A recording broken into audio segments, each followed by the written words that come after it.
Back in Baltimore, where it's a bit breezy today, wind out of the east-northeast at 12 miles per hour. Joe Flacco has a 13-1 record in September home games, which was news to Joe Flacco. For more on that, we welcome in the fourth member of our team, Dana Jacobson. Yeah, Joe actually laughed when I asked him about it. Said that he found out from a bottom line crawl. The number he cares about, three straight losses to this Cincinnati Bengals team, a team he was emphatic about saying he does not like. In fact, he dislikes them more than the Steelers. Reason is simple. They don't play well against them, and he doesn't think they should lose to them. He can start rewriting that script right now, guys.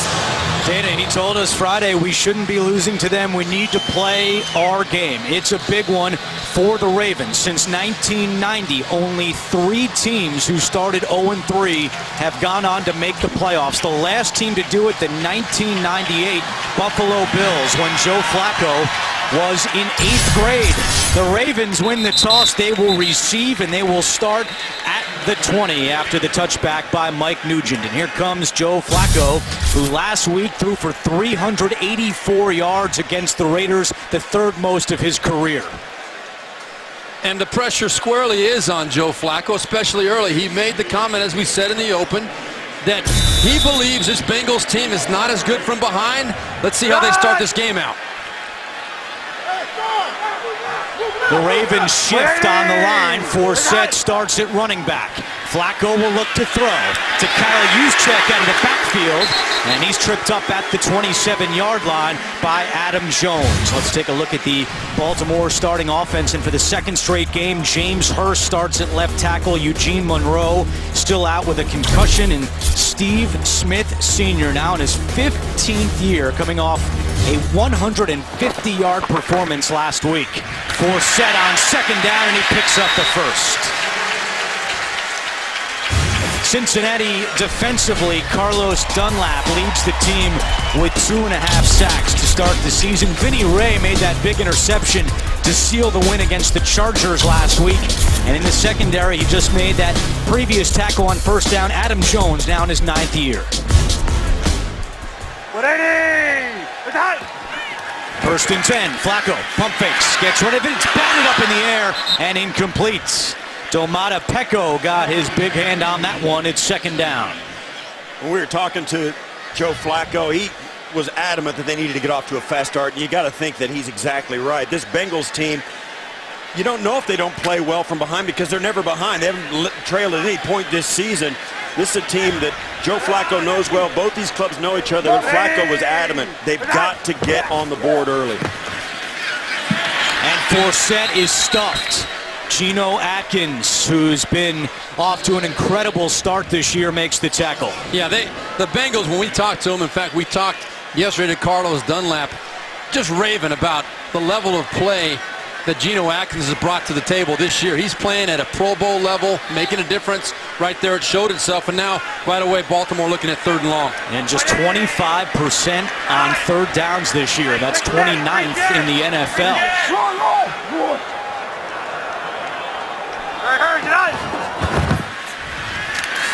Flacco over the middle to Marlon Brown, and Adam Jones with a big stick short of the 1st down marker. Well, this is something that Marvin Lewis talks about, and it shows up over time. All these players, and Steve, you alluded to it in the open, have been in this system for at least 4 or 5 years. And they know their responsibilities. They trust each other so much. That was a great example right there. Just playing disciplined defense, giving up the short throw, making the tackle. Brandon Tate back deep to receive the punt from Sam Cook. Fields it at the 17. Tate across the 30 and wrestled down at the 32-yard line by Brendan Trawick. Cincinnati football when we come back. Never miss a moment of football action with the CBS Sports app. Every play, every story, and every highlight right as they happen. Download the CBS Sports app now. The crowd's going crazy here in Baltimore because Jonathan Ogden was just shown on the big scoreboard. And now we'll see what the Baltimore offense can do against Andy Dalton and the Bengals. On 1st down, it's Jeremy Hill on the carry for Cincinnati. What a start for Andy Dalton this year. In his 5th year out of TCU, his completion percentage 68% through the first 2 games, 5 touchdown passes. No interceptions for Dalton. He has not been sacked either. The only quarterback in the NFL without an interception and a sack. Hill only got one on first. It's 2nd and 9. Back to Hill. And he is chased down by Lawrence Guy, who's starting today for the injured Chris Canty. He's inactive. A look at the Bengals starting offensive line. Andrew Whitworth yesterday agreed to a 1-year extension through next season. And Tyler Eifert with 3 touchdowns in the first 2 games for Cincinnati. And Cincinnati's very happy to have Eifert back in the lineup. He was a big, big void in their offensive attack last year, and he has really added something to Andy Dalton's arsenal. 3rd and 6. Dalton looking deep down the sideline for Jones. Comes back and makes the catch. Great adjustment by Marvin Jones for a gain of 32. Just a double move on the outside. You're going to see the pump fake by Andy Dalton. The safety just does not get over the top. And that you'll see right in the middle of the field of the Ravens symbol there. The safety does not get over the top to make the play. And actually the corner spun around as well. A great job by Andy Dalton and the receiver on the double move. It's a Baltimore defense that allowed 448 yards last week to Oakland. Defensive coordinator Dean Pease said it was hard to watch the tape of that one. On 1st and 10, Dalton, and he overthrows Mohamed Sanu. It'll be 2nd down. Yeah, Dalton missed that throw and it went right down the seam, and it just tossed it right over everybody. Had his man open, and that's one of the things Dalton has got to do a better job of. And let's face it, as long as this happens, there's a penalty. That's a 5-yard penalty, illegal contact down the field. It's going to be 1st and 10 on the 26 now. But Andy Dalton is really the guy who everything is focused on for this Cincinnati team, because he has taken so much heat over their playoff failures. There's Jake Fisher, who caught a pass last week for the Bengals. The rookie offensive lineman split out wide. And they give it to Hill inside. And he's wrapped up at the 24-yard line. And we'd like to welcome those of you who are watching Pittsburgh and St. Louis. We welcome you to Baltimore, where the Ravens got the ball first, had to punt, and now Cincinnati driving with 10:30 to go in the first quarter on 2nd and 8. Hill up the middle across the 20 into the red zone. Cincinnati already with 10 red zone possessions this year. That's the most in the NFL. This is number 11. And that's a great example of why Cincinnati has had so much success offensively this year. Their front line is dominant. They've been together a lot of years. They're averaging over 7 yards on 1st and 2nd down. They're getting themselves in these 3rd and shorts all the time. This is 3rd and 2. On the ground again with Hill, and he's got the first down. Jeremy Hill fumbled twice last week against the Chargers. He sat on the bench for the last 22 minutes, and that was a tough pill for him to take. But Marvin Lewis said it's not an issue with Hill because he doesn't have a weak personality. He said that fumbles are an issue for guys with weak personalities. That's not Jeremy Hill, and they've trusted him already on this first drive with 5 carries. Well, you see those guys right there. It's that offensive line that has keyed all the success for Cincinnati. Dalton, Hill, Bernard, all have benefited from those guys up front. Dalton looking end zone for A.J. Green. There's a flag down. Green was out of bounds. It's incomplete. We'll see what Walt Anderson, today's referee, has. And again, for those expecting Pittsburgh and St. Louis, we'll get you there just as quickly as possible. Prior to the pass, illegal hands to the face, number 38, defense.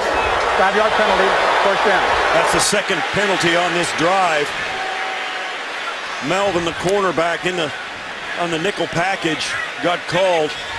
And that's, you talk about the little things that pile up to lead to 0-2, and that's what's happened to the Ravens. It's not so much that they played poorly, but it's been small, little crucial things at different times that have allowed them to keep their opponent on the field offensively or get off the field defensively. Again, as soon as Pittsburgh-St. Louis begins, we will take you there. Right now, it's 1st and 10 for Cincinnati from the 11. The give to Hill. A flag is down in the secondary. Hill across the 10. And maybe a gain of 2 on the play. Lawrence Guy makes the tackle, but another flag down.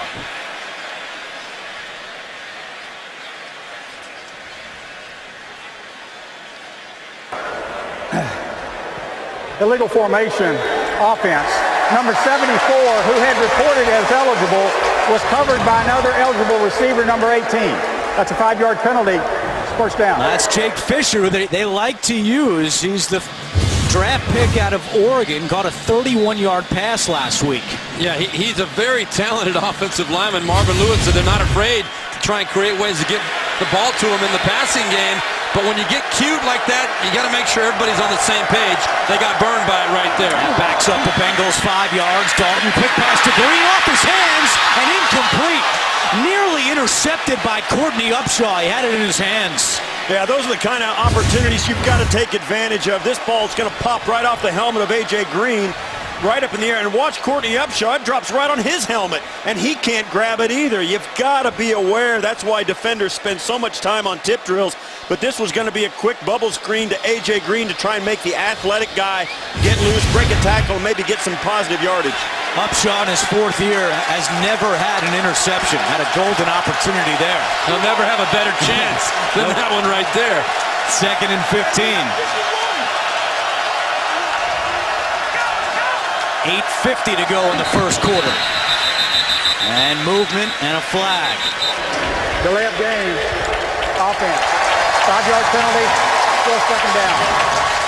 That one goes against the Bengals. And again, just as soon as Pittsburgh and St. Louis begins, we will take you there. Yeah, on this direct down now, 2nd and 20, really what they're trying to do right here, Cincinnati, they're going to try and at least get half of this yardage back. Right now, Marvin Lewis is thinking a little bit, let's not do anything crazy and lose field goal position. Let's keep the ball, maybe get half of it, take one shot at the end zone on 3rd down, and then make sure we get the field goal. But right now, they just want to get part of this yardage back to give themselves a chance to hit the end zone next play.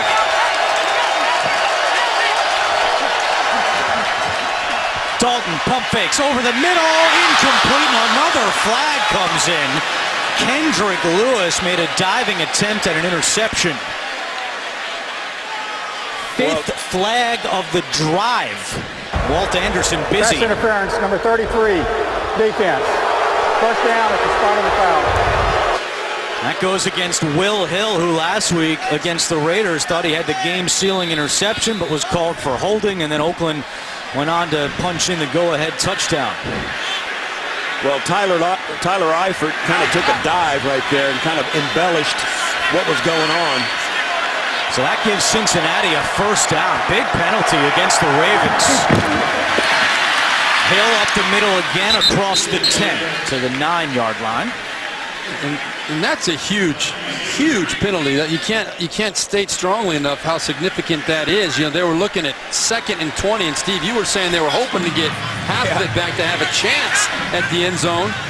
Andy Dalton threw the ball. It could have been intercepted, but instead they got first down now from the 12-yard line. Now looking at 2nd and 8. Totally different situation. Cincinnati has been given 3 first downs because of Baltimore penalties already in this opening quarter.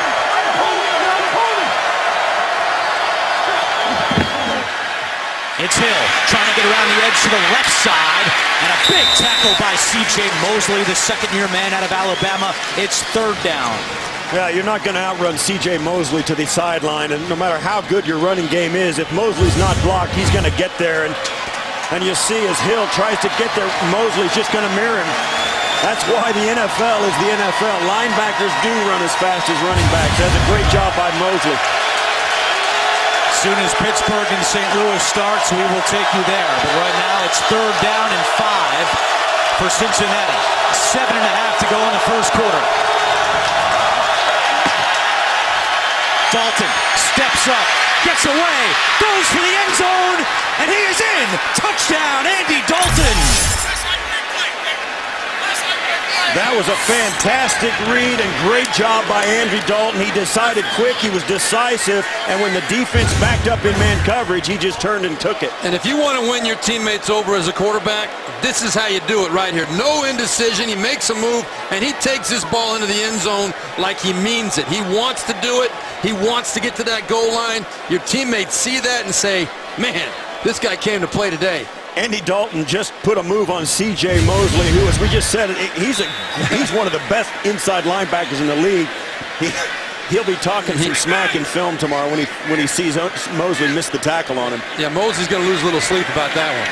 12th rushing touchdown of Andy Dalton's career, the first this season, and the extra point by Mike Nugent is good. What a start for the Bengals. An impressive 10-play drive, and they lead it 7-0.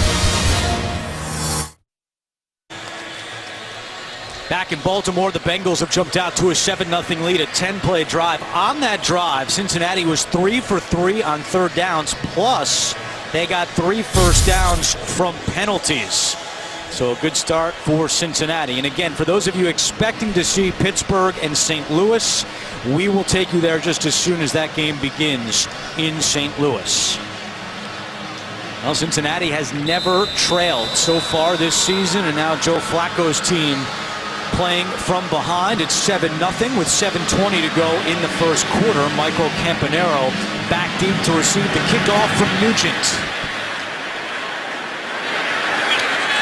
And another touchback for Nugent. Second drive for the Ravens. When we come back, you're watching the NFL on CBS. Back in Baltimore, and the Bengals out to a 7-0 lead with Steve Berline, Steve Tasker, and Dana Jacobson. I'm Andrew Catalan, our entire NFL on CBS crew. Baltimore Ravens, the only active team never to be 0-3. Trying to avoid that today. And again, those expecting Pittsburgh, St. Louis will take you there just as soon as the game begins. On first down, the Bengals, or rather the Ravens, keep it on the ground with Javaris Allen, the rookie out of USC, his 11th carry of the year, a gain of 9. Joe Flacco in his 8th year out of Delaware, the Super Bowl MVP. What a run in the playoffs that year. 11 touchdowns, no interceptions. The Ravens' all-time leader in touchdown passes. And on second and short, Baltimore picks up the first down. Yeah, we spoke earlier in this game and in the open how important Joe Flacco told us it was for them to get off to a fast start. It didn't happen. They ended up punting on their first drive, and Cincinnati methodically drove right down through the Baltimore into the field and finished off with a touchdown in a drive that was marked by a lot of penalties on both sides of the football. Javaris Allen got that first down run. He goes to the bench, and Justin Forsett back in the game. It's a play action. Flacco with time.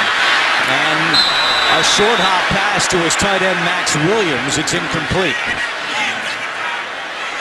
That was really well defended in the secondary. Malaluga did a great job of dropping back, finding the crossing routes, stopping the middle route. The deep route was covered by the safety. Joe Flacco looked at both of them and had to settle for trying to get the ball out to the flat. There's just nothing there. This Cincinnati defense is so experienced in this system. They just don't leave anything uncovered. On second and 10, Flacco gets rid of it. There's a flag down. The pass is caught by Crockett Gilmore, but the flag is back at the 30-yard line. A.J. Hawk makes the tackle.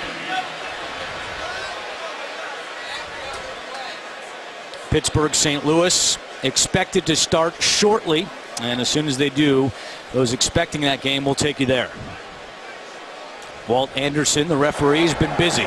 Illegal shift. 2 players moving and not both setting prior to the snap. Offense. 5-yard penalty. Second down. You know, it is the little things that will come back to haunt you in situations like this. You know, Steve, you were talking about the fast start, and that's what John Harbaugh was obviously hoping for as well. We're only in the second drive, but you look at second and 15s all day long. It's going to be tough. Look at the numbers right now. Baltimore already 4 penalties. They had 10 last week in the loss to Oakland. So it's second and 15. Quick pass to Steve Smith Sr. And he gets out of bounds at the 32-yard line. That's what they like to do, Baltimore. They want to get Steve Smith involved early. He's got so much emotion. They get him in the flow. Their offense seems to feed off that. He is such a unique personality, and he's such an intense competitor. They all understand him better now in the second year. They understand how important it is to get him involved and set the tempo for him, which also ends up in turn setting the tempo for this team. He's a guy they have to get involved early. Right there's a great example. First catch, it goes for 7 yards, which leaves the Ravens with 3rd down and 8. Flacco to Gilmore. Gilmore has the first down. Gilmore still going into Cincinnati territory. It's a gain of 19 for the second-year man out of Colorado State. Well, in this divisional rivalry between these two teams, Crockett Gilmore is a relative newcomer, and you got to think the Bengals aren't sold on him yet. I mean, it's not like they're thinking of Crockett Gilmore like they think of Steve Smith Sr. or any of the other players are Forsett. I mean, this is a new guy. He's going to have to prove and hurt them before they start to treat him with some priority in their game plan. Well, Ray Maluga we asked him directly what you think about this young guy. He said, no, it's Forsett, Flacco, right, and Steve Smith Sr. That's it. Gilmore had a career-high 88 yards and 2 touchdowns last week. Campanaro all the way up to the 40-yard line. And I think it's smart for the Ravens now, because of Steve Smith, because of Forsett, to start using guys like Gilmore and their Campanaro, start to spread the football around and force the Bengals to think about more guys than just Steve Smith Sr. and Forsett. They got to get the football all over the field and force this defense to keep itself spread as thin as possible. Lorenzo Taliaferro listed as questionable with a foot bruise. He is active today, but he has not carried the ball yet. This is Forsett for the first down. It's been Forsett, Allen, and Campanaro with that 8-yard run. Yeah, and it's a nice tempo for the Baltimore offense right here. That's the key. They're going with the short huddle, and they're trying to get up to the line, get as many plays run as possible. Right here, they're still in a short huddle. They're trying to get up and get as many plays, try and get the rhythm that they want to establish set up early here. 8th play of the drive for the Ravens with 3:30 to go in the first quarter. It's Smith Sr. again. And he is wrestled down at the 35 by Maluga. Ray Maluga in his 7th year out of USC signed a new 3-year deal in March. And Steve Tasker mentioned this in our open, but what a job the Bengals have done drafting over the last several years. 38 of the 53 players on their roster were draft picks, including Maluga, a 2nd-round pick in 2009.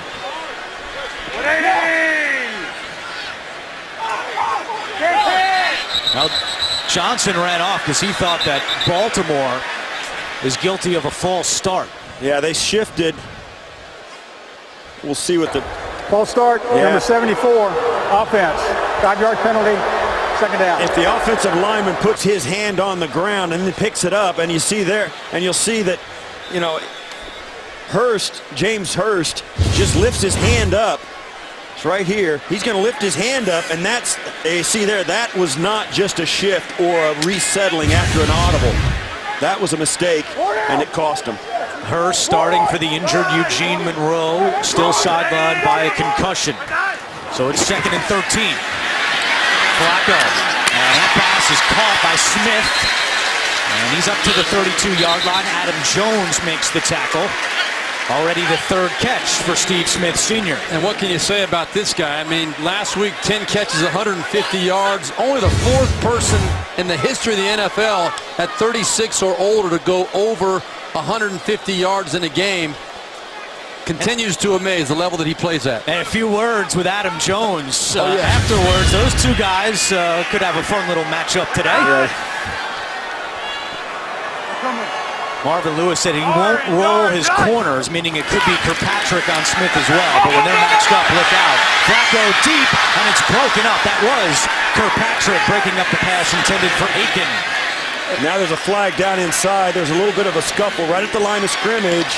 Now, Wallace Gilberry being restrained, these two teams, they both told us they do not like each other. Well, and Baltimore is absolutely desperate. Make no mistake about it. They cannot give an inch today and hope to win this game. And Cincinnati, they want to put them away. They could absolutely ruin Baltimore's season if they can beat them. And if they beat them soundly, they might break their heart too. I mean, that is something that is huge in the NFL, to give a team a hole they can't dig out of.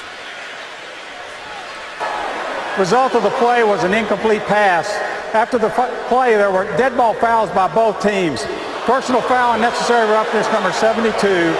Personal foul, necessary roughness 96, defense. Those fouls will all set. It's 4th down. So it's Osemele for the Ravens, Dunlap for the Bengals.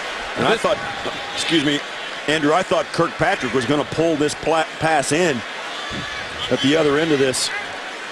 So it brings up 4th and 5, and John Harbaugh sends out his kicker, Justin Tucker, for a 50-yard field goal attempt. Tucker is the most accurate kicker in NFL history at 90%.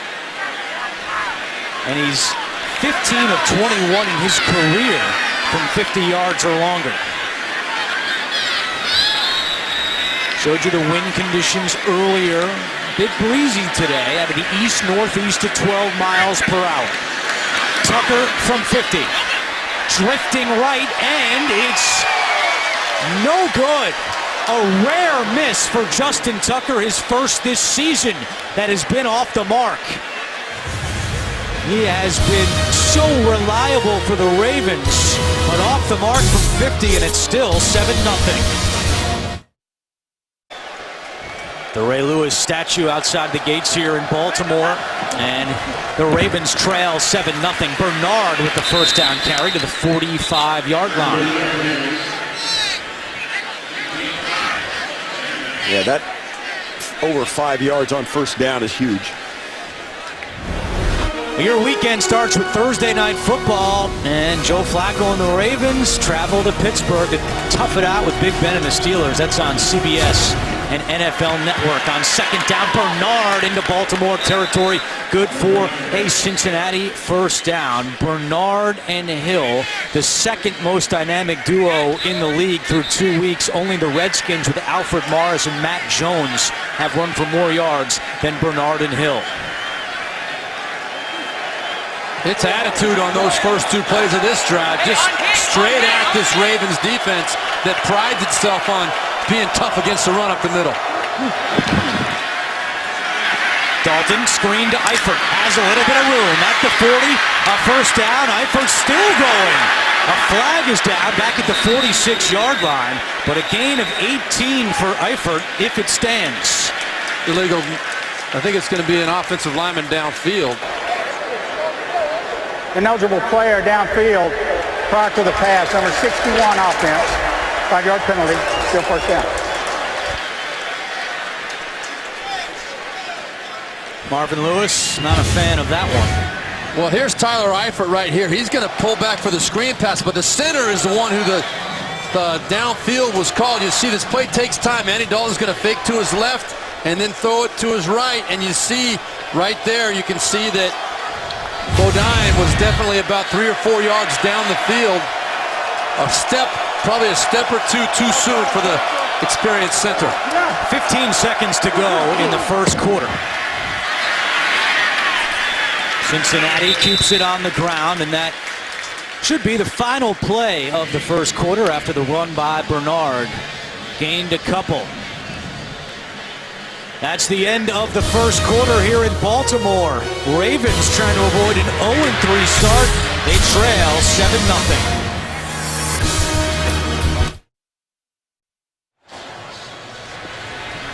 Start of the second quarter here in Baltimore, and Cincinnati has a 7-0 lead with Steve Berline, Steve Tasker, and Dana Jacobson. I'm Andrew Catalan, our entire NFL on CBS crew, and the quarter begins with Cincinnati facing a 2nd and 14.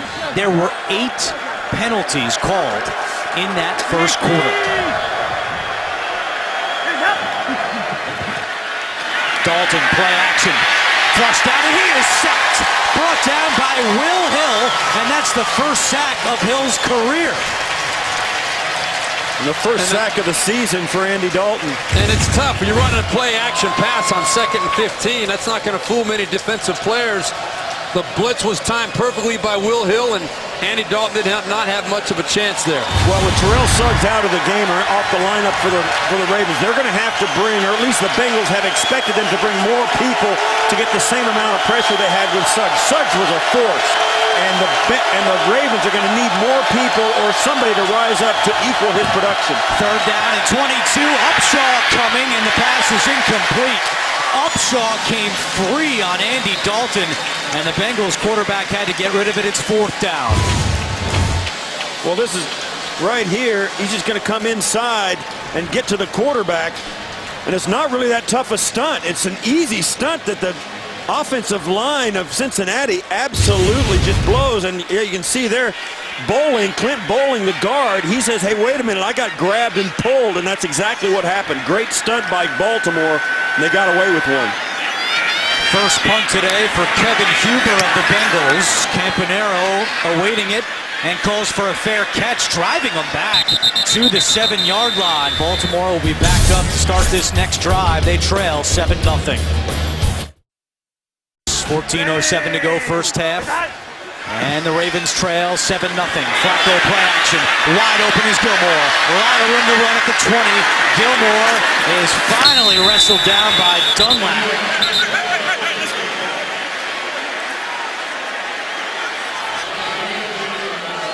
Crockett Gilmore with that big game last week. Career high 5 catches for 88 yards and 2 touchdowns, picking up right where he left off. That was a nice little grab. A good adjustment to the ball. The ball thrown behind him from Joe Flacco. But Crockett Gilmore, as he gets that big paw on it from behind, keeps the stride going, and a nice gain on first down for the Ravens. It goes for 16 yards and a 1st and 10. It's Forsett. And he is met at the line and not much doing that time for Justin Forsett. You talk Brandon about Thompson with the tackle. Yeah, you talk about Crockett Gilmore and how he's kind of emerged this season. He did a lot of work in the offseason, as you see those numbers. That's an excellent season, a start to the season for a guy who's on an 0-2 football team.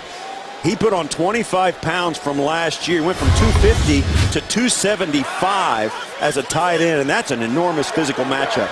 And he did it by cutting out bad foods like pizza. He's eating a lot healthier this day. That pass is incomplete.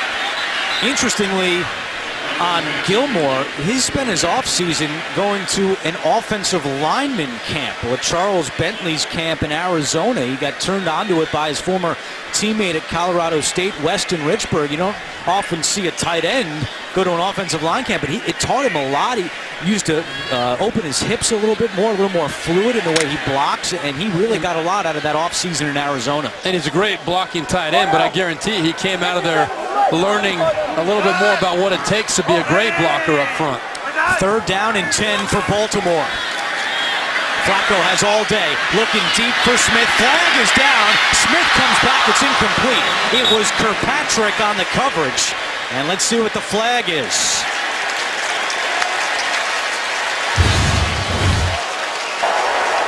Prior to the pass, illegal contact, number 27, defense. 5-yard penalty from the previous spot, automatic first down. It does go against Kirkpatrick. In his 4th year out of Alabama, he said he used to watch Steve Smith play when he was in middle school. Smith now 36 years old. Automatic first down for the Ravens with 12:45 to go. Another play action pass. Flacco fires. It's intercepted. Adam Jones with the pick. His first of the season. Now there is a flag down at the 21-yard line. And this is going to be a hold. Joe Flacco heard the official. He's walking off dejected. The ruling on the field is an interception by Cincinnati. Holding number 53, offense. That penalty is declined. First down. Penalty on Jeremy Zuta. That's the 4th interception of the season by Flacco, and this just the 3rd game. Very careless interception and throw by Joe Flacco. One thing, you look at the scouting report, I guarantee you on Adam Jones, you're going to find that this is a guy that is known to want to jump things and take chances right there. Fully committed to the underneath throw, and Joe Flacco threw it carelessly out there. That is a big-time mistake by Joe Flacco. 12th interception of Adam Jones's career. He turns 32 this Wednesday. So great field position for the Bengals. 1st and 10 with 12:37 to go in the first half. Dalton changing the play with 5 on the play clock. Dumerville was coming. Dalton got rid of it, and along the sideline, that pass is incomplete. Marvin Jones attempted to get his feet down. Dumerville was coming quickly for the Ravens. Yeah, as you look at the pressure on Dalton, this is a Cincinnati team, as we said, is hitting on all cylinders. They're also getting some breaks, and things are working for them. They've got a league-high 5 drives that have started inside their opponent's territory. This would be their 6th. Dalton, touch pass down the sideline, incomplete, and a late flag comes in. In fact, 3 flags come in, and I think that kind of sums up the first half with 3 flags on the field. Dalton threw that ball before it even reached its apex. He started asking for the penalty. He had his arms in the air. But you're going to see Rashaan Melvin was definitely guilty. He was tugging on the jersey. Pass interference, number 38, defense. First down at the start of the foul. You're going to see right there, it's Marvin Jones, and you can see the contact right there. He's pulling him back, tugging him, not wanting to allow any separation. It's going to get called every time this day and age. Second penalty against Rashaan Melvin, and now already 10 penalties in this game. This is a team here in Baltimore who has said and really, lived by the adage, defense wins championships. But I don't know if you can play defense the way you used to play defense in the NFL. I don't know that adage is going to hold true for very much longer in this league. It's hard to play defense in the back end when you can't touch those guys at all. Dalton's pass deflected and incomplete. Well, Steve, to your point, though, I mean, teams have to make adjustments. If they're going to call it differently than they did in the past, everyone has to play by the same rules. Well, they got to adjust. I asked John Harbaugh about it. He goes, we really don't care about that. If they just call it the same every week, it makes it much easier on the players, and I found that to be true. Consistency is the one thing that teams are having a hard time to adjust to, or actually inconsistency from crew to crew, week to week. Dalton over the middle, caught, touchdown, Bengals. Marvin Jones, 2nd straight week with a touchdown for Jones. And there's an injured Raven at the goal line. Well, that was a good throw. That's Kendrick Lewis who's down. But Cincinnati has taken a 13-0 lead on Andy Dalton's 6th touchdown of the season. Lewis is going to come in from the safety spot right there, and you see how he tried to put his shoulder in, and his head caught the body of Jones and got hit to the side pretty violently.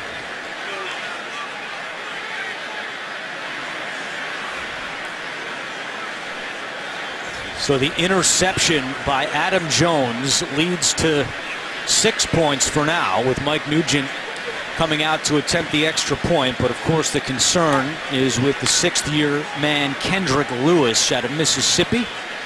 1st year with the Ravens, played last year with Houston. It's an area in that defensive secondary where Baltimore has struggled in the first 2 games. Also a little thin. Trey Walker, the rookie, is inactive today. Will Davis, who they acquired in a trade with Miami on Monday, also inactive today. And a good sign there with Lewis on his feet. Another surprise with Baltimore today is Jason Babin is inactive. And John Harbaugh told us on Thursday that he thought Babin had figured out this system, felt comfortable with Babin getting out there, who was signed after the Week 1 loss to Denver, yet Babin is still not in uniform today.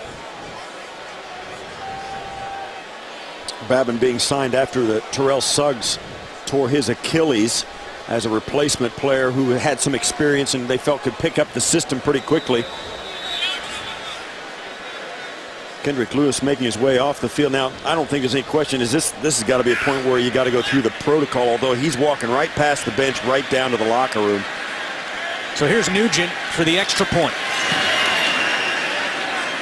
And with 12:18 to go in the first half, Cincinnati has taken a 14-0 lead.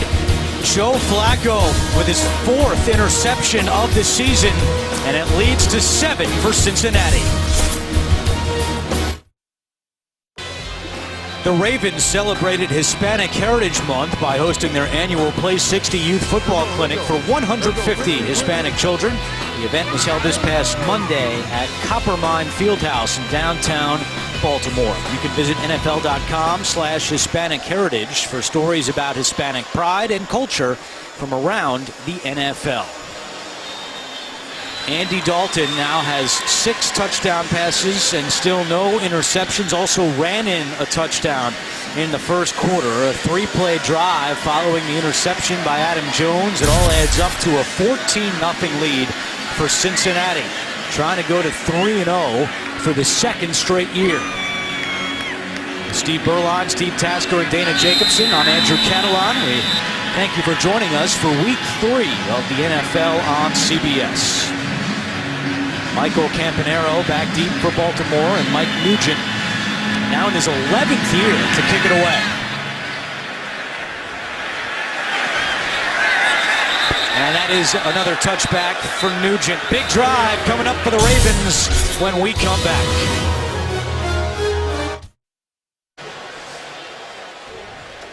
Week 3 of the NFL on CBS back in Baltimore. Field position has been a big theme early. The average starting position for Cincinnati, 48-yard line. Baltimore, their own 16. They start this one at the 20. And Justin Forsett on the carry as we check in with Dana Jacobson. All right, guys, we saw on the Bengals touchdown drive there, safety Kendrick Lewis injured for Baltimore. He walked right into the locker room as part of concussion protocol for all the NFL teams out here. As soon as we have an update, we'll bring it to you. Thank you, Dana. And right behind Dana's shoulder, you saw Lorenzo Taliaferro listed as questionable today with a foot bruise. He is active, but has yet to have a carry. He remains on the sideline here for 2nd down and 8. Flacco's pass caught by Gilmore at the 25-yard line. Tackled immediately made by Maualuga. And that's big for Baltimore. Taliaferro, he had a big game last week with the touchdown run. He's a nice little compliment to Forsett. Right now, the extra carries have been going to Javaris Allen, who's on the sideline right next to Taliaferro right now for this 3rd and 3. Well, every position in the league, you're going to need help. I mean, sometimes the backup quarterback has to come in and become a starter, but certainly on the defensive line and at your running backs and some of these positions, you need a rotation, and those running backs are one of those. 3rd and 3, and that pass is incomplete. It was thrown behind Steve Smith. A 3 and out, and a few boo birds come out here in Baltimore. Well, and rightfully so, I have to admit here, Andrew. You know, you look at what this Ravens team has done so far. 3 drives for Cincinnati, 2 touchdowns. Right there, that ball was thrown high and out of reach of Steve Smith. And the bottom line is the performance to this point has been unacceptable for a team with so much to play for like the Ravens do today. They're 1 for 4 on 3rd downs, and remember, through the first 2 games, just 25%. It's a fake on the carry for Baltimore. It's Anthony Levine. And he fumbled the ball. And he lost the ball. That's a gutsy call by John Harbaugh. Remember, former special teams coach in Philadelphia. Desperate times call for desperate measures.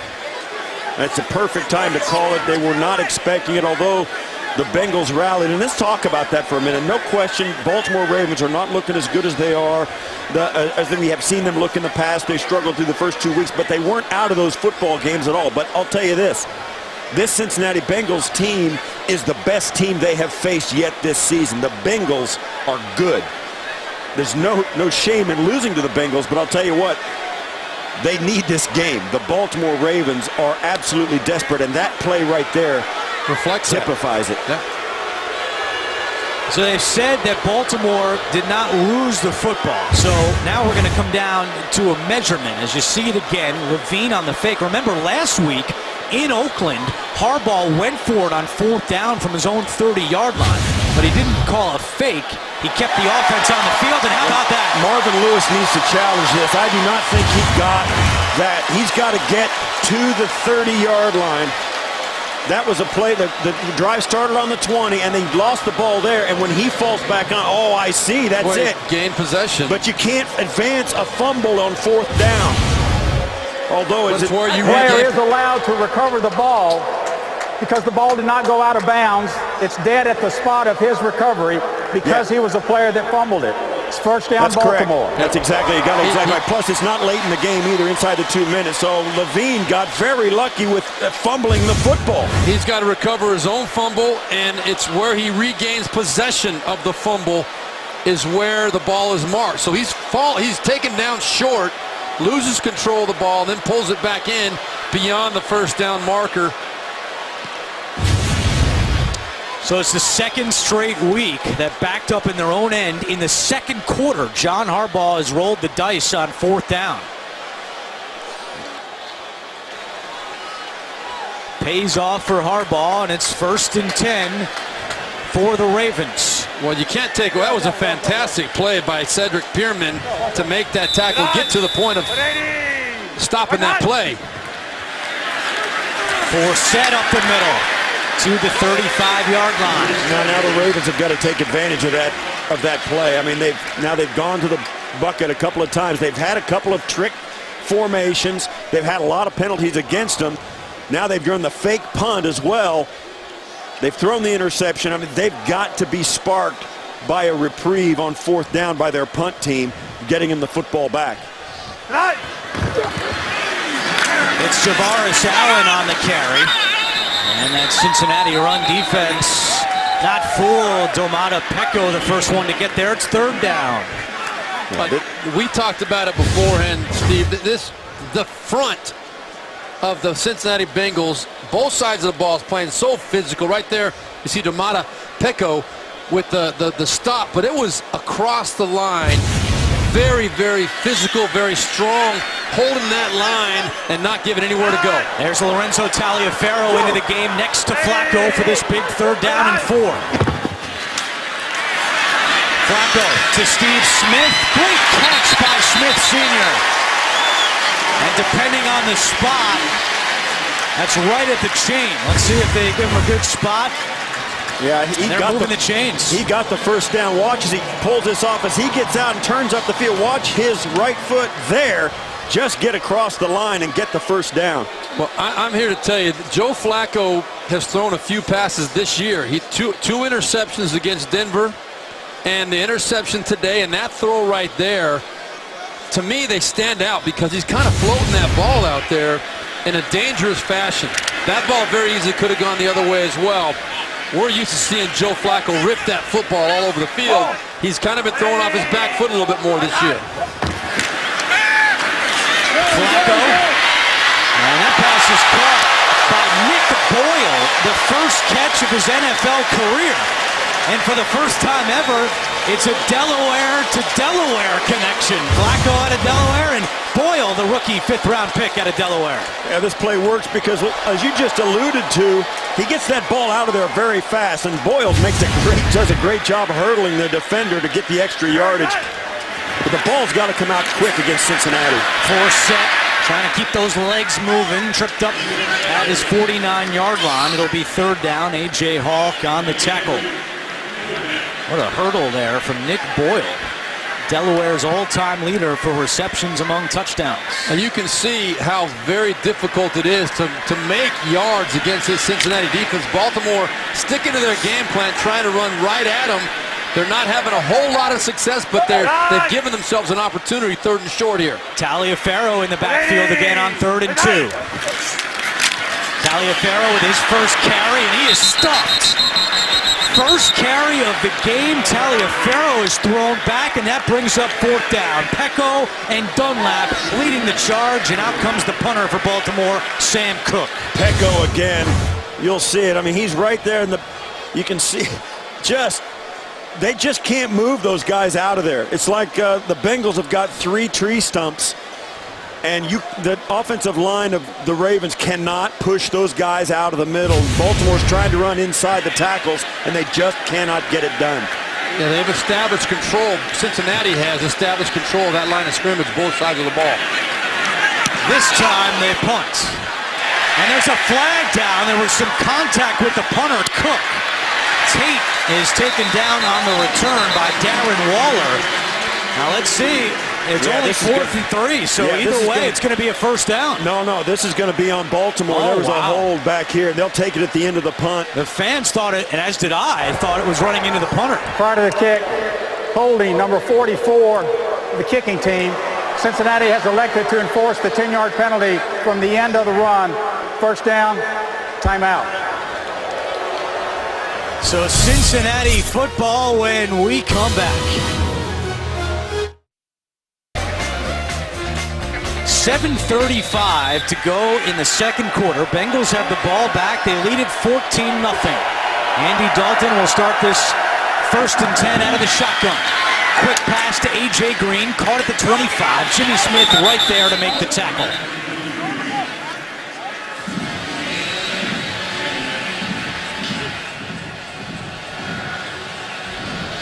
Already 11 penalties in this game, the most in the first half in any game this season. We have seen a lot of Walt Anderson here today. Gain of 7 on first down.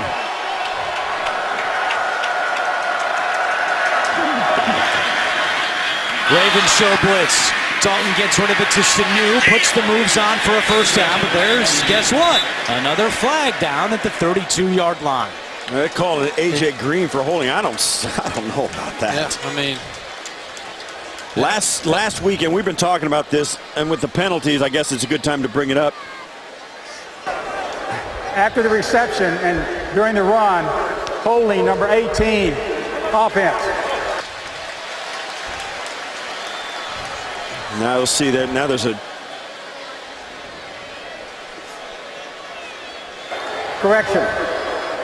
Pass interference, number 18, offense.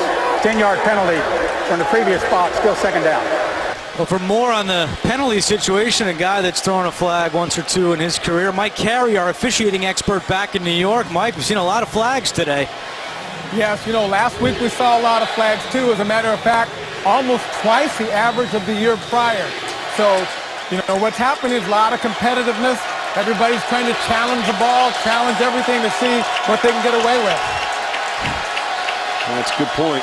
But last weekend he said, last weekend was the most penalized weekend in NFL history by a wide margin. There were 260 some odd penalties last week in the NFL. over 600 more yards ever than ever before. A historic weekend last weekend for the wrong reasons. A.J. Green makes the catch at the 21-yard line. It'll be third down for Cincinnati. 6:15 to go, second quarter. Yeah, league-wide, there were over 50 more penalties called than ever before on a weekend for over 600 yards more than ever before. That's more than just players getting more competitive. Yeah. That's referees having an itchy trigger finger, I think, on some of these penalty calls. Well, I think it's hard to officiate some of the rules with the way they've got them now. So we'll see if they can get it together and start getting more consistent. But that's one of the issues. Bengals are 3 for 4 on third downs today. It's 3rd and 9. 5 on the play clock.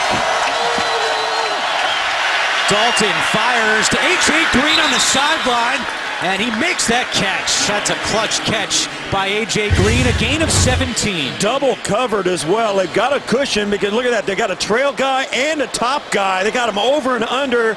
And Dalton still fits it in. That is unbelievable. Brooks and Smith were both on the coverage and they couldn't get it done. You can't win if you're double teaming a guy and they still pick up a third down on him. They came with pressure and the right defense called, and Cincinnati still got it. Dalton, quick pass to Jones, who puts a check at Sanu, who put his head down. Mohamed Sanu not afraid of the contact there. Well, you saw Brooks on that last coverage, 31 for the Ravens. He's replaced the injured Kendrick Lewis, who we saw go out earlier, has not returned yet for the Ravens. Well, his job on that play is to run underneath that route, but just perfect execution by the Bengals.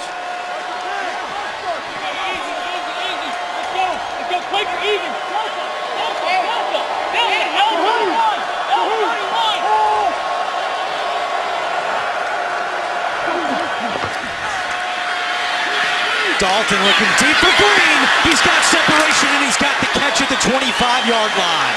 Jimmy Smith, the corner, is looking for pass interference against Green, and he doesn't get the call. Yeah, Gain of 31. Jimmy Smith had the coverage, and Green, they were both looking back for the ball. They're going to go to the sideline. Watch as they both turn to look at it. A.J. Smith Little bit of a push. No, that's a good no call. You're not going to get that call as a defender or as an offensive player, and that's the first good no call we've had all day. Jimmy Smith took his eyes off of A.J. Green, just lost him.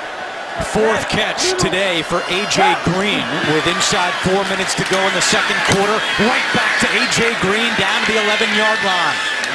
Working on Jimmy Smith again.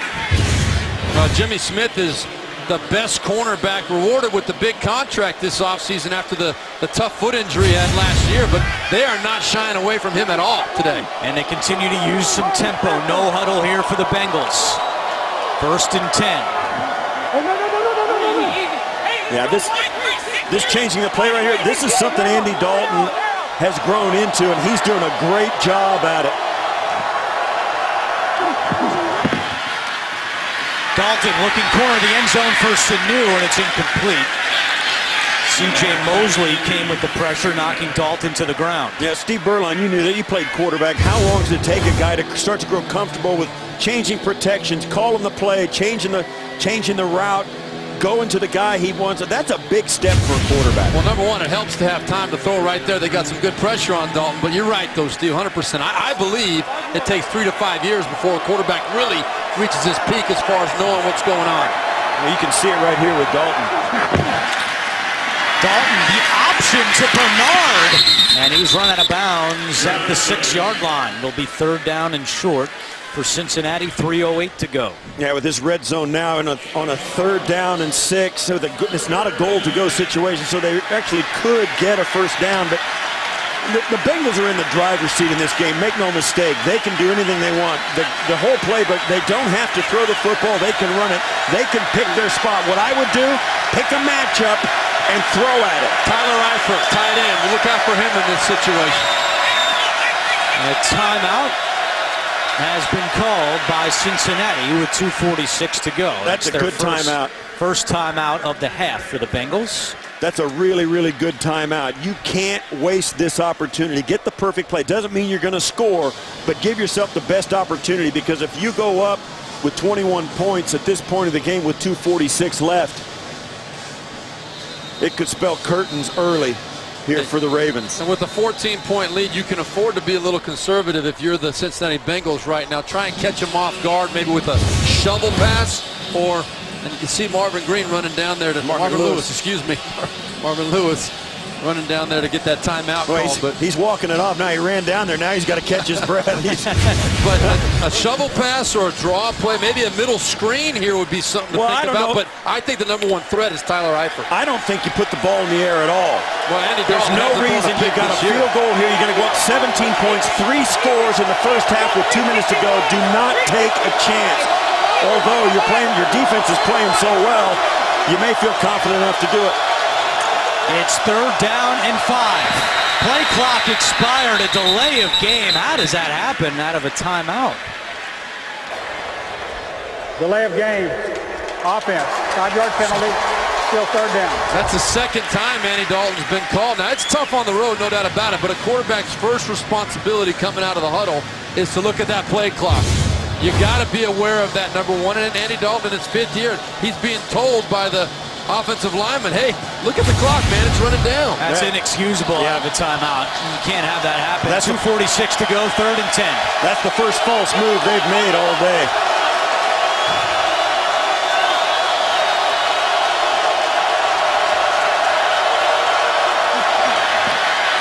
Dalton to Sanu at the 5, and Sanu is taken down at the 3, and that's going to be about a half-yard short of a 1st down. Marvin Lewis is running down that sideline to get a chance to see exactly how far they've got to go. Now, they can get a 1st down, but it's going to be 4th and about 1.5, maybe 2 yards.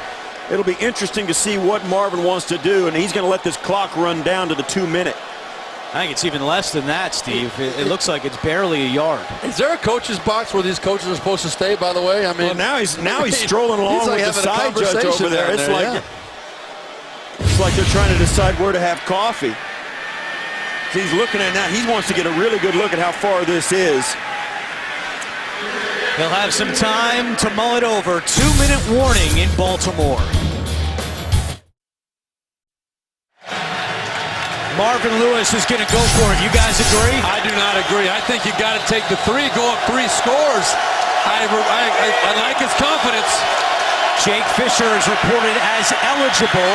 Dalton to throw. Has time. Nobody to throw to now. Eifert makes the catch. Lost the football, but he was in first. Touchdown, Cincinnati. I think this is going to be overturned. You got to complete the process of making the catch, even in the end zone. Yeah, I agree. You got to come down with possession. You're going to have to review this. They'll do it. It's inside the 2-minute plus. It's a scoring play, so you're going to get it looked at. And I think you're right.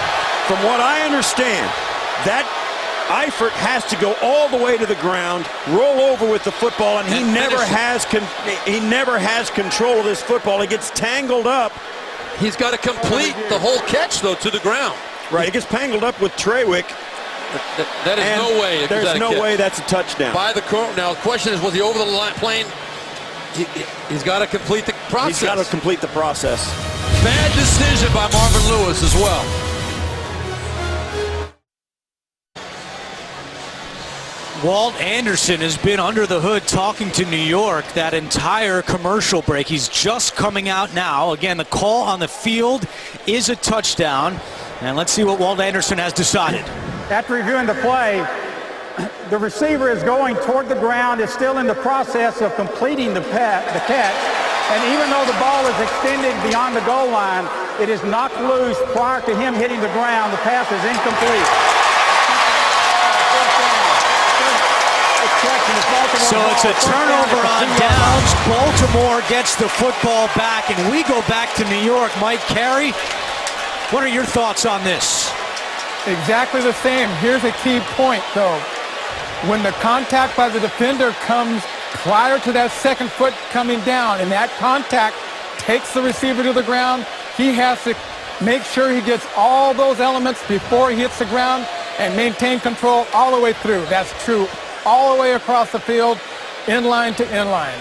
Very much like the Des Bryant play from last year that drew all that scrutiny. I think that's 100% correct. You've got to complete the process of making the catch, even in the end zone. Yeah, now that both teams are out there ready to play and Walt Anderson's still over there, now the officials are just now leaving Marvin Lewis on the sidelines. But you know what? You're right, Steve. I thought we should take the points, go up 3 scores right before halftime. But let's face it, if you don't get in, you still got Joe Flacco backed up in his own end zone, and you got your defense is playing lights out. And I understand the confidence that Marvin Lewis has in his team, and I guess you can say, okay, you can justify it, but I think it's the wrong decision in a big game like this. You go up 3 scores, make them score 3 times. From the 3-yard line, Flacco to Steve Smith. Tackled at the 16-yard line by Reggie Nelson. And again, Baltimore has all 3 timeouts. Time is ticking, 1:35 to go. Coming up on Verizon Halftime Report, JB, Tony, Bart, Boomer, and Coach Cower have all the latest NFL scores and highlights, as well as a preview of Thursday Night Football on CBS and the NFL Network. That's all coming up on the Verizon Halftime Report. Baltimore needs a chunk play right here, a big one. Flacco over the middle of the 4th set, catches made at the 21, slips by 1, and wrapped up at the 24-yard line, a gain of 8. And if I'm Marvin Lewis, you start thinking about timeout situations here too. If you want to maybe think about getting the ball back for your offense. Inside, 1 minute to go. Flacco just throws this one away. Yeah, Marlon Brown in the area, but it'll be 3rd down and 2. You're not going to take a timeout if you're Marvin Lewis if they get 9 yards or 8 yards on first down. Right. They got 2nd and short, and now it's 3rd. Maybe you take one after 3rd if it's an incompletion with 51 seconds, and if there's over 40 seconds, you might get the chance to get the ball back. If it's an incompletion, you don't need to take a timeout, but if they stop them short, then they have to take a timeout. Right. But Baltimore's going to throw the ball here, so. On 3rd and 2. Flacco to Max Williams for a first down, but there is a flag down. This is going to be a hold on the offensive line of the Ravens. 2 flags down. There's also one on the 40-yard line in the secondary.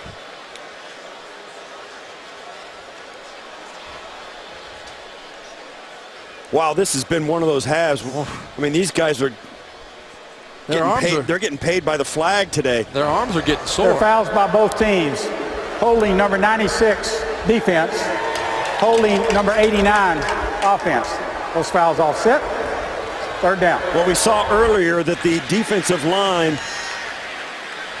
of the Bengals was trying to rush the passer, and you'll see as Carlos Dunlap will grab an offensive lineman and pull him towards him out of the way while one of his teammates loops up inside. They got a sack that way and good pressure one time, and the officials were obviously being told that they were doing it, and they caught it. So it's 3rd down and 2 again. Flacco, pressure coming, incomplete. Leon Hall came on a blitz. He was untouched, and Flacco had to get rid of it. It's 4th and 2, and the incompletion stops the clock. So Cincinnati doesn't have to use a timeout. They still have 2 remaining. Well, Mark Trestman, the offensive coordinator, I think, for Baltimore, has really got to do work some magic in that locker room in the second half, because Cincinnati's beating them to the punch on everything right now.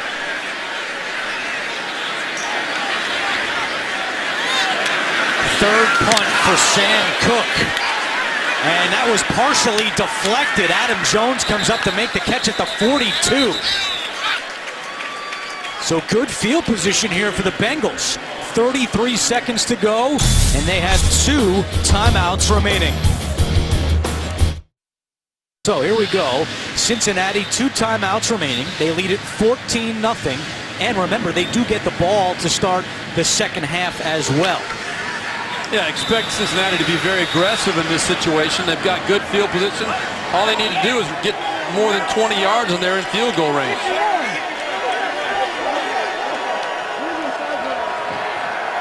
Giovanni Bernard next to Dalton.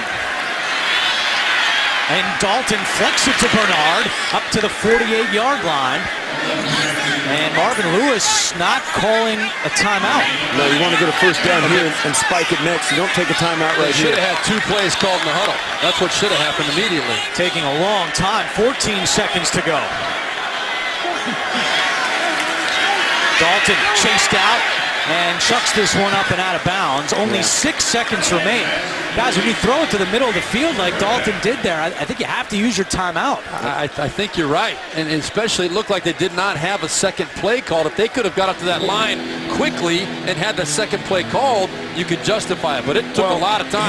The problem was, it wasn't they didn't have, the play can be called while they're running back to the field. The problem is he had one left formation, then he had the guys run all the way to the right formation. There wasn't 2 calls. Yeah. This time, I think you got to go deep and see if you can get a quick completion and then call a quick timeout. Well, now they call timeout. Yeah. Well, that's okay. Because they were going to go into the locker room with one anyway for not using it after that pass. 6 seconds remain. Third and 2, only 1 timeout remaining for Cincinnati. It won't matter. They'll just run the ball here. And that'll do it. So Marvin Lewis goes into the locker room with a timeout in his pocket, but he also goes in with a 14-0 lead, and his team will receive the second half kickoff. Andy Dalton, 1 touchdown rushing, 1 touchdown passing. That went to Marvin Jones. And a few more Boo Birds here in Baltimore. With the Ravens already 0-2 to start the season, and now in a 14-0 hole as we go down to Dana Jacobson. Coach, I'm going to take you back to that decision to go for it instead of taking the field goal. Why? Well, I thought we had good opportunity to get 6 points there and another 7, so, it backfired on me. Thanks, Coach. Guys, back to you. All right, Dana, that is the end of the first half with the score, Cincinnati 14, Baltimore nothing. We'll be back with the Verizon halftime report after this message and a word from your local station. You're watching the NFL on CBS, home of Super Bowl 50.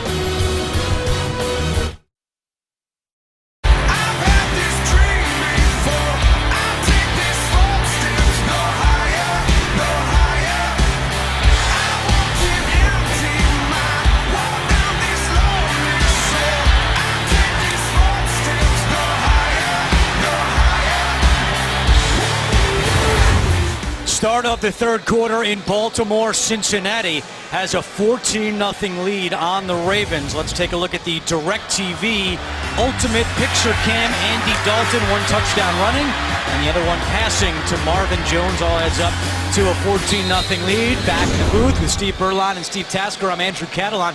You heard Marvin Lewis tell Dana Jacobson the move backfired down by the goal line to go for it. Came away with no points. We'll see if that proves to be big at the end of the game. Meanwhile, from the Baltimore perspective, guys, what adjustments do the Ravens have to make? Well, I guarantee you, John Harbaugh is happy that Marvin Lewis went for it because it kept it to a 2-score game. Baltimore's got to keep trying to come out and make yards on first and second down, running the ball or doing little passes to the flats, inside, outside, whatever. But then you got to convert on third down by not trying to go right at this defense. You got to spread the ball around. Yes. Cincinnati will receive the second half kickoff from Justin Tucker, who missed a field goal in that first half. Adam Jones out of his own end zone and tripped up. He had some daylight up the middle. And now a little extracurricular activity on the field.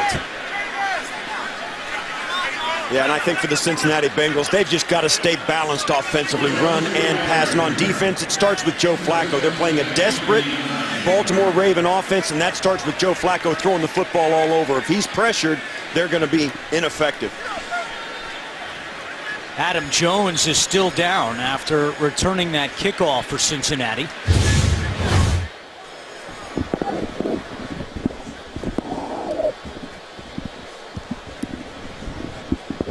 And now he is walking off the field.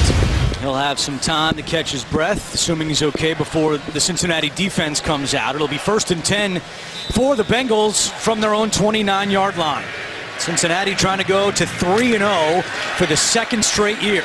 This Ravens defense has got to step up right now, though. Their adjustment is to stop, force a 3-and-out, or get the ball back quickly for their offense right now. Bengals start this half on the ground with Jeremy Hill, and look who made the tackle, Kendrick Lewis, a good sign. Remember, he had to go through the concussion protocol in the first half, cleared to come back, and he makes the tackle to start the second half. That's always a good sign because, you know, this day and age, they're always overly cautious with that situation, so he must have been clearly okay to keep going.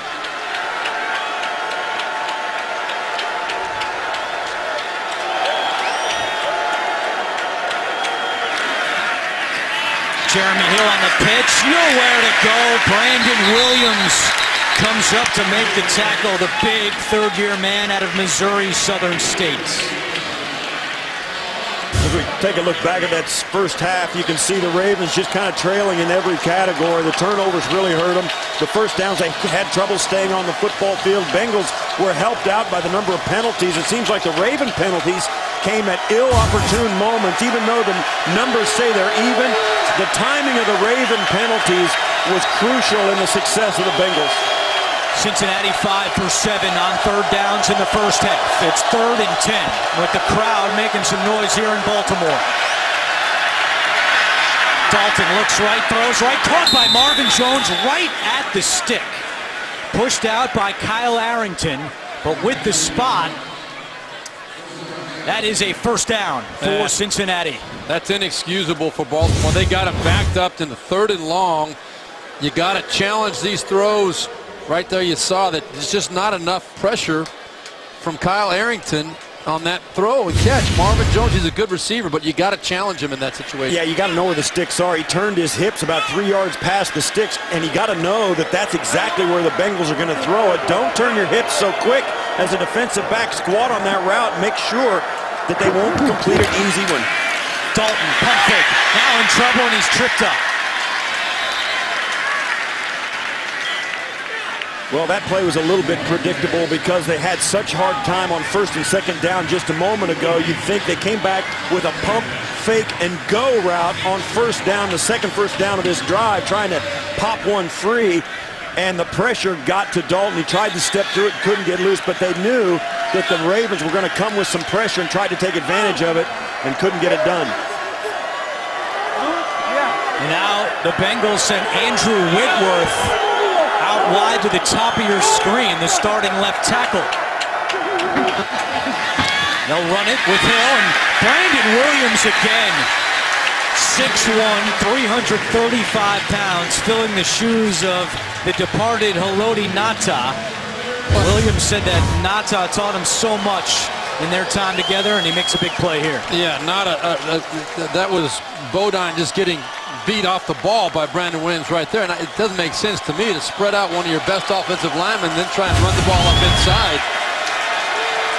The logic behind that's kind of baffling to me. A loss of 4 on the play. 3rd down and 13.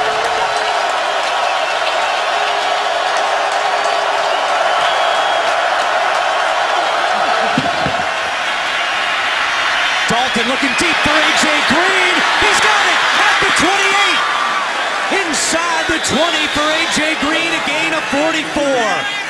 Oh, they had 2 deep coverage. It was a zone coverage, and Jimmy Smith fell off. You'll watch right here. He's got man with 2 safeties over the top, and he got a trail on the safety. Can't get there. What an incredible adjustment by A.J. Green, though. Oh, yeah. Will Hill was just late getting there. A.J. Green had not only time to find the football in the air, but adjust his route and run underneath it.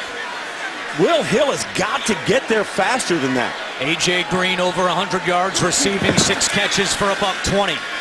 Back to Jeremy Hill. Let's go back and look at that big play to A.J. Green and the adjustment he made on this ball. Here's Will Hill back here, and here is our guy, A.J. Green, in the spotlight. He's going to come out and run this, just run out, and then he has plenty of time to find this ball in the air. The ball's in the air now. He looks out his left outside shoulder, then turns around to his inside shoulder, and he's all by himself. Will Hill, it's as though he was guarding someone else on that play. On 2nd and 8, Dalton fires to Eifert, incomplete. Broken up by Kendrick Lewis, and it's 3rd down. That was a great job by Kendrick Lewis on the big tight end, Tyler Eifert, who they want in that matchup. They want him going against his safety one-on-one, and Tyler Eifert's got to make that play, no doubt about it. Yeah, that would have been it was a good catch, not a fantastic catch. You got to expect him to get it. He had both hands up.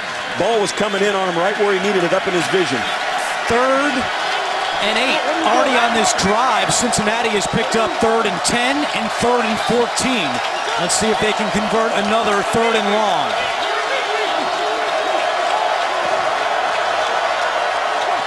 Mosley runs off sides. C.J. Mosley jumped the gun. You just can't do that. Offside, number 57, defense, unabated to the quarterback. 5-yard penalty. You just Still can't. 3rd down. You just cannot do this. I mean, here's Mosley right here. He's just going to shoot right up the gut, and he gets overly excited. There's no excuse. 3rd and 3 versus 3rd and 8 is a whole different ball game.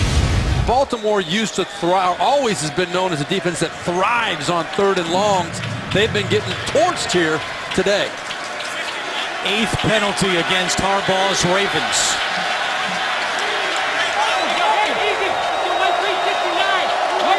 9th play of the drive. 3rd and 3 for Cincinnati. Dalton looking end zone, and it's intercepted.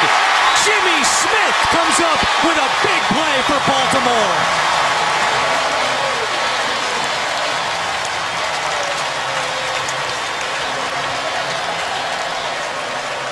First interception this season thrown by Andy Dalton, and a big play for Jimmy Smith and the Ravens.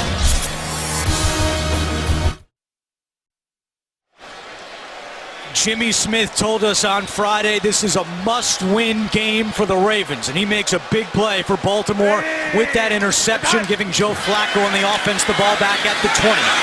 On the run, it's Justin Forsett, but let's go back to the interception, the first of the year by Dalton. Well, here's Jimmy Smith and A.J. Green at the top of your screen as he releases to the outside. Green's going to try and get up the field, but Andy Dalton makes a poor decision to try and fit this in. He throws the football right there. This ball's got to be all the way back here to give A.J. Green a shot at it. This way, it's under. Jimmy Smith's the only guy with a chance at it. A.J. Green turns into a defensive back, and not a very good one.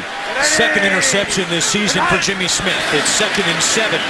Flacco looking to throw, caught by Juszczyk, and Malaluga was right there to stuff him. It'll be 3rd down for Baltimore. On your comments, Steve, you're 100% right. That's called a back pylon throw. Quarterbacks learn that from the time you play high school. Even Pop Warner football, throw it to the back pylon. That's where that ball has to go, especially when you're protecting a 14-point lead. You're in the red zone. That ball's where your guy can get it or nobody can get it. It's Andy Dalton's first interception of the year, but that was a bad decision. Bad throw. Let's see if Baltimore can finally get something going on third downs. Just 2 for 7 today. 55 high. 55 high.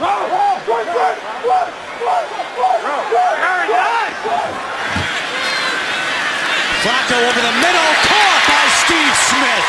That's a big play. Flacco to Smith for 20 yards and a first down. Well, it's not like the Bengals weren't watching him. You see there. Great they had coverage. 3 guys around him. A.J. Hawk following him back.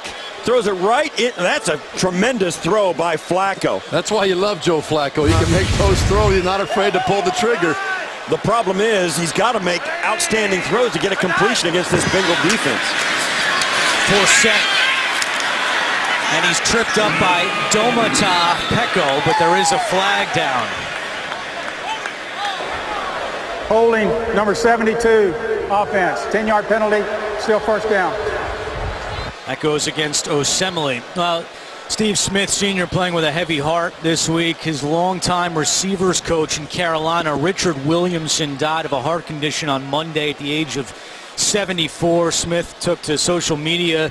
He was with Richard for 9 seasons, and he said, and I didn't want to work when I was young in my career. Richard Williamson made me work. And Steve, you were with Richard Williamson in Carolina for a while as well. I was, and I'll make a comment on that in just a second. We'll see what happens here on this first down play. Flacco to Forsett, tackled at the 39-yard line. So Richard Williamson, I think, deserves incredible amount of credit for the development of Steve Smith and Muhsin Muhammad and so many other great receivers over the years. He was an Alabama country guy that just had this raspy voice, and he told you the way it was, laid the law, but he loved you as well. And these players all were very loyal to him because of how loyal he was to them. An incredible man, an incredible coach, and he will be missed. Over the middle, it's Steve Smith Sr. making the move across midfield into Cincinnati territory. 7th catch of the day for Smith. It goes for 12 yards. Yeah, as you talk about Steve Smith and the guys who have affected his career, he's at the point of his career now where he said this is going to be his last one. But even now, he's a guy that when this team needs a play, they got to think. You don't think run, pass, or schemes or X. No, you think, what guy do I need to have the ball in his hands? And it's still, at this point in his career, it's Steve Smith Sr. On 3rd and 3. Forsett, nowhere to go. Michael Johnson made some contact. Carlos Dunlap finished him off. And it's 4th down. And Sam Cook, the punter, is coming out for the Ravens. And now Harbaugh pulls him back off the field. Well, this is a situation where you could justify going for it on fourth down, but I don't like the play calling here. Mark Trestman's an offensive coordinator I have a lot of respect for, but on these 3rd and shorts, they've been absolutely a step behind against Cincinnati and have had terrible success. They're going for it on 4th and 5. 1 for 1 today on 4th downs. That was the fake punt. Baltimore 4 for 4 this season on 4th downs. Smith, the catch, makes a move, and he's got the first down. Still going, down the sideline. Smith is dragged down, in, touchdown. What a play. A 50-yard touchdown.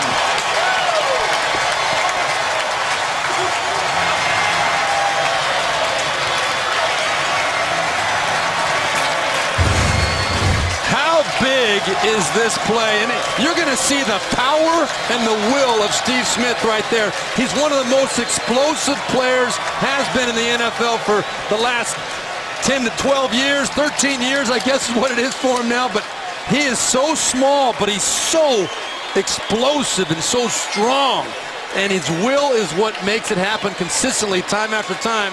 When you need him to step up, he does. That was all Steve Smith. That was an absolutely Hall of Fame play because of the moment. 4th down, you're down by 2 touchdowns on an 0-2 start to the season. You need somebody to be the guy to carry the team on his back, and Steve Smith Should have been stopped short. Should have been stopped short. Didn't. Put his hand on the ground. Again, puts his hand on the ground. Gets to the sideline. You can't say enough about that play and what Steve Smith brings to this team. That right there is what being a 15-year vet, a guy who was once as a wide receiver in the conversation for MVP of the league one year, that's what he means. I mean, that's at that moment, to put the ball in his hands when he's already had a couple of catches on the drive. They know you're gonna look at him, and he does that. Touchdown is confirmed in replay. It's the 49th 100-yard receiving game for Steve Smith and his 7th all-time. 8 catches, 118 yards, and Tucker's extra point is good. And all of a sudden, with that one play, it is a brand new football game.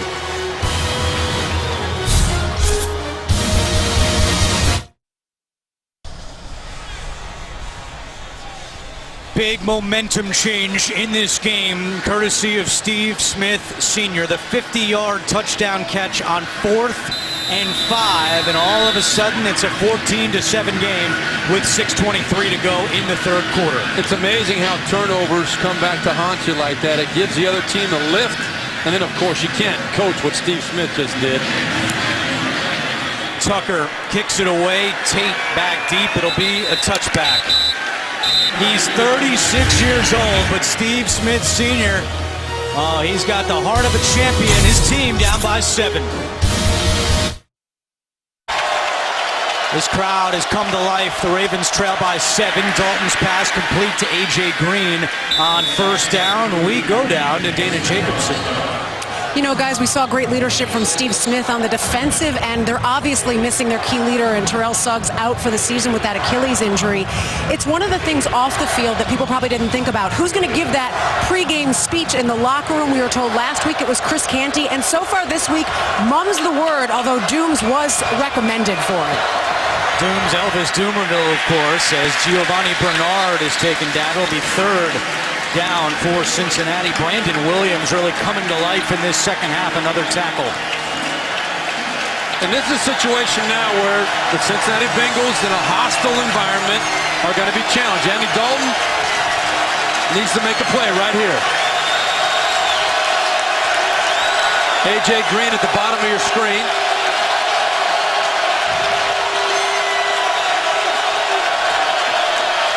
Bernard up the middle, nobody home. The Ravens defense with a big stand, and they force Cincinnati into a 3-and-out, which is the first time today the Bengals have gone 3-and-out. Well, you look back at this game as you see this. Really, I think it's an ill-conceived play to go for it, to call on a 3rd and 3 against this defense in this moment with this momentum going on for Baltimore. You think back 2 red zone trips that come up empty for the Bengals. 1 touchdown, big play by Steve Smith, and all of a sudden it went from a blowout for Cincy to a 7-point game with Baltimore having momentum. Huber to punt, Campanaro back deep for Baltimore.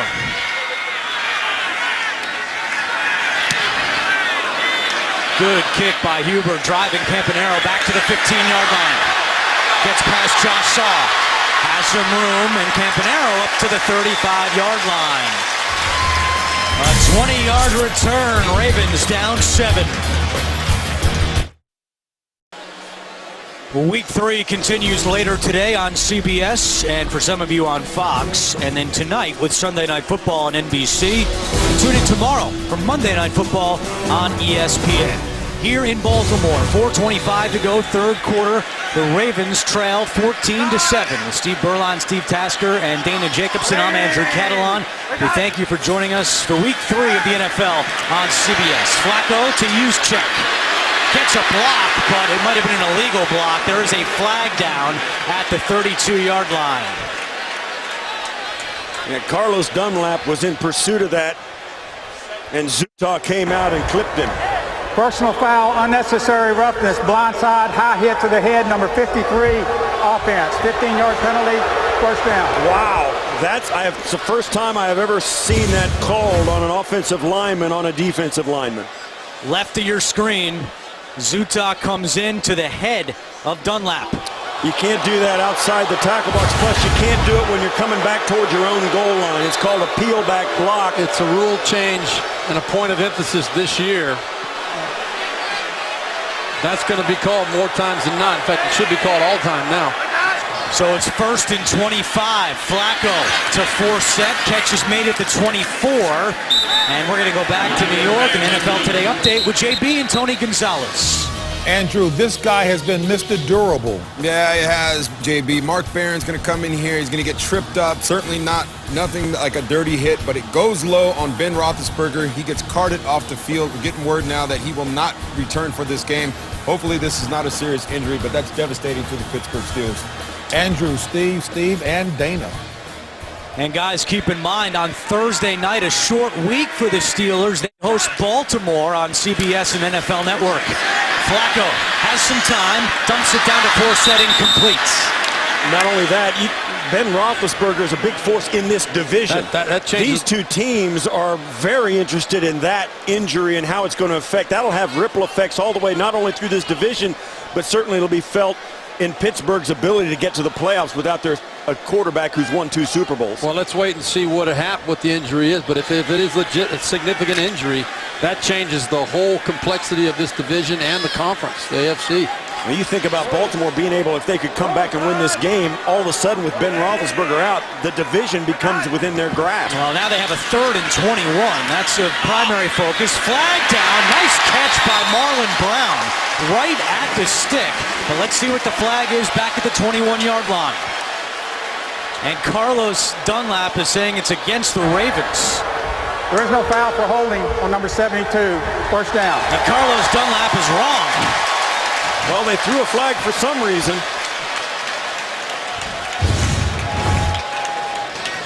Wow, what a great throw and catch right there. Marlon Brown, right as he's stepping out of bounds, that ball thrown right on the money, right at the sticks.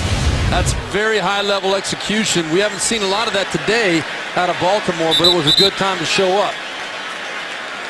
Now they're going to take a good, hard look at the spot. And they may pull the sticks off to measure this right there. Well, the near side of the field has not moved the change. The far side of the field has. We'll see where the spot is and where it should be. He comes out, and that's just past the 45-yard line. And the thing you see, the little marker on the ground there is always put further than the chain so that the players always go to that marker. They know they're well past the chain. So that chain, the marker you see laying on the ground there as he went out of bounds is not accurate. And it is a first down. Big conversion on 3rd and long.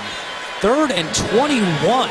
The Ravens come up with a 21-yard pass to Marlon Brown. It's kind of interesting. You see they picked up a 3rd and 21. It kind of deflates your defense, but your defense got them in a 3rd and 21. You got to feel good about your defense. They've converted a 4th down play for a touchdown and a 3rd and 21, so your defense is still playing well. Taliaferro in at running back. He gets the carry here across the 45 to the 47-yard line. Just the 2nd carry today for Taliaferro, who's listed as questionable with a foot bruise. Don't you agree with that, Steve? I mean, yeah, I mean, you kind of forget how well your defense is playing because Baltimore's done a couple of things. Baltimore's starting to make a few plays now, no doubt about it. But they're in those situations, like you said, and Cincinnati has done a great job putting them in those situations. But you got to close the deal. Yeah, but that is not a high percentage way to win a football game. Flacco's gone to the air a lot here in the second half. Now to Taliaferro. Sidesteps one across the 50. And Taliaferro with a nice extra effort. It'll be short of a first down. Well, again, this was very well defended, and this was a designed screen pass out to the left side. You can see right there, Taliaferro, it actually was just a little flare pass to him outside. Joe Flacco just kept giving ground. Taliaferro did a great job making 2 or 3 Bengals miss. They were in position to make that tackle. And that's been a characteristic of this Cincinnati defense early in the season. First guy to the ball has made the tackle. When you stop doing that, your defense doesn't look so good all of a sudden. 3rd down and 3 for Baltimore. Inside 2 minutes to go, 3rd quarter. Flacco out of the shotgun. 2 on the play clock. Takes the snap. Pressure coming. Flacco steps up, fires a strike. Steve Smith with another catch. And a first down for Baltimore. Taken down by Sean Williams after a gain of 21. This play is made by Justin Forsett, who caught an all-out blitz coming from the right side. You're going to see Justin Forsett come across the formation and pick up that block right there that gives Joe Flacco the time to make an unbelievable throw to Steve Smith. But if Forsett isn't on every little detail of his assignment, he sleeps for 1 second, Joe Flacco is hit, that ball's coming out.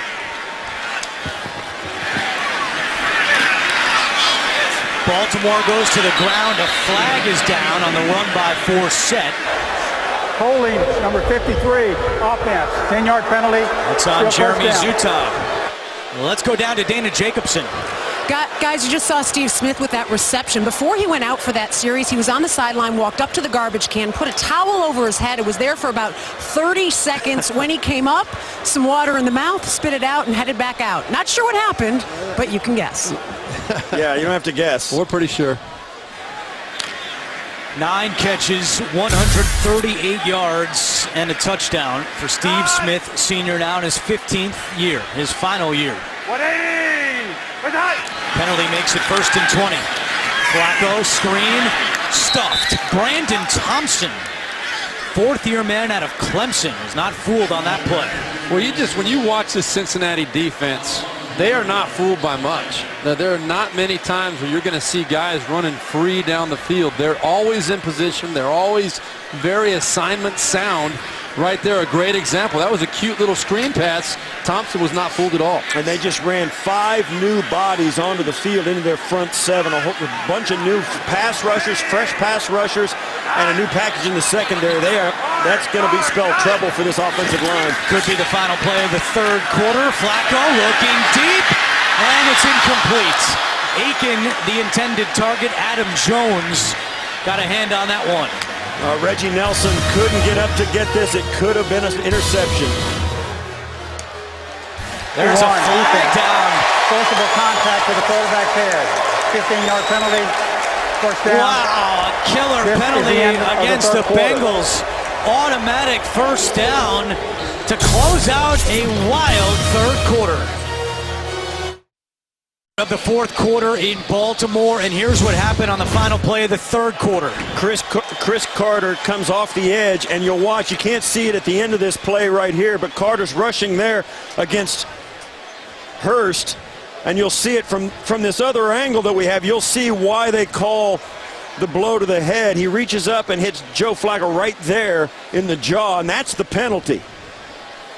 No doubt about it. And Joe Flacco in Baltimore got away with a couple of things there. One, that was a little bit of a careless throw in a triple coverage down the field, but to come out of it with a first down. It should have been picked off. Reggie Nelson had his eye on it, and he jumped too soon. He didn't time the jump.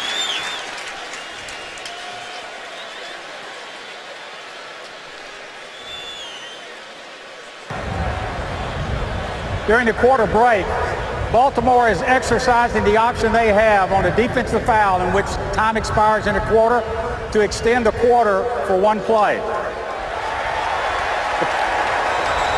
Wow. Please put John Harbaugh wants to go back to the other side of the field. Well, I think it's an extra play. He needs an extra play. It's an untimed down, and that's a smart thing to do. And it just shows you John Harbaugh's lights are on.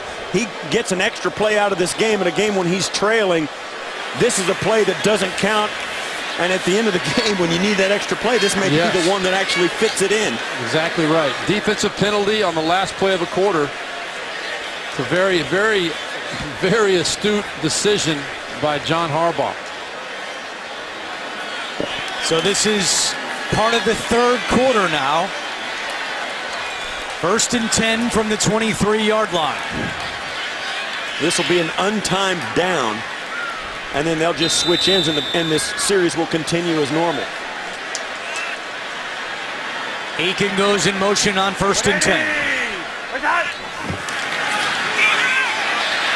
Flacco gonna throw it back, and it's caught by Boyle, breaks a tackle, and pushed out by A.J. Hawk. 2nd catch of Nick Boyle's career. Adam Jones missed a tackle. And it goes for a gain of 13. Well, Nick Boyle, 6'4", 270 pounds. That's a hard man for Adam Jones to bring down.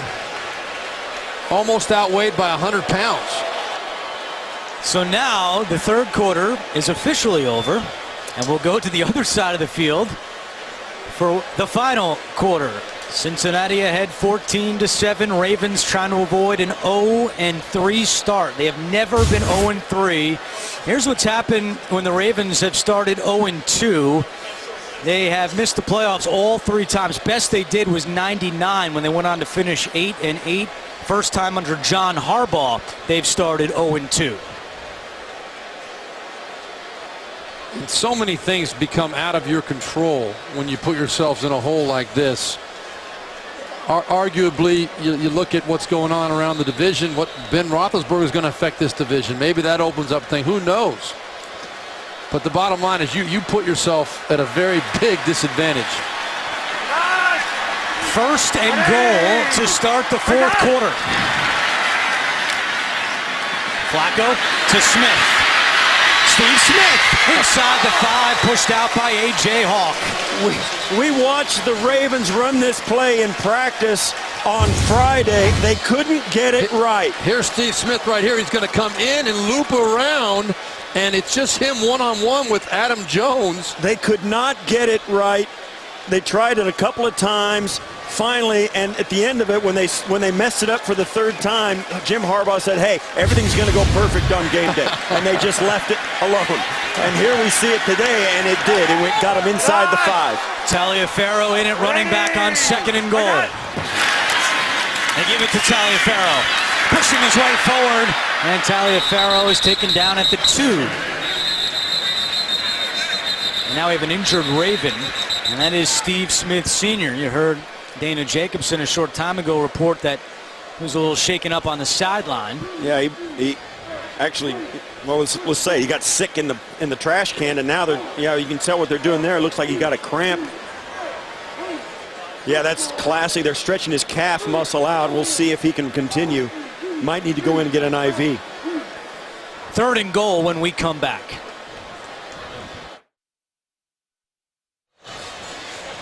Steve Smith getting an IV on the sideline. He'll sit out this third and goal play. Don't know if I've ever seen that before. Not on the sideline. Taliaferro next to Flacco. Flacco throws, caught by Campanaro, and a great tackle made by Leon Hall. The veteran with a big stop, and it's fourth and goal, and John Harbaugh is going to send out his kicker, Justin Tucker. You got to earn every single inch against this defense. I mean, you really do. You cannot fool them. Yeah, Kamar Aiken is trying to get a block on Hall, and he can't do it. Hall works off the block, gets up the field to tackle Campanaro. This is a great stand by Cincinnati, and let's face it, Cincinnati's reeling a little bit now. Baltimore's got all the momentum. They're right back in this football game. Going to go down by 4 points if this field goal is good. Things have really changed here after halftime. A 21-yard attempt for Tucker, who has now made 34 in a row inside 50 yards. It's 14-10 in favor of the Bengals. Your weekend starts with Thursday Night Football when Joe Flacco and the Ravens take on the Steelers. Will they have Ben Roethlisberger? You heard James Brown say that he was carted off the field in St. Louis. Baltimore and Pittsburgh Thursday on CBS and NFL Network as we go down to Dana Jacobson. All right, guys, you're talking about Steve Smith, who's behind me getting an IV right now. Before the end of the third quarter, he actually came to the sideline, took a knee, took some water, and said to the doctors on the sideline, I'm okay. But they started preparing the IV, so when he went down in the game, they were all set and ready to go for him. Back to you.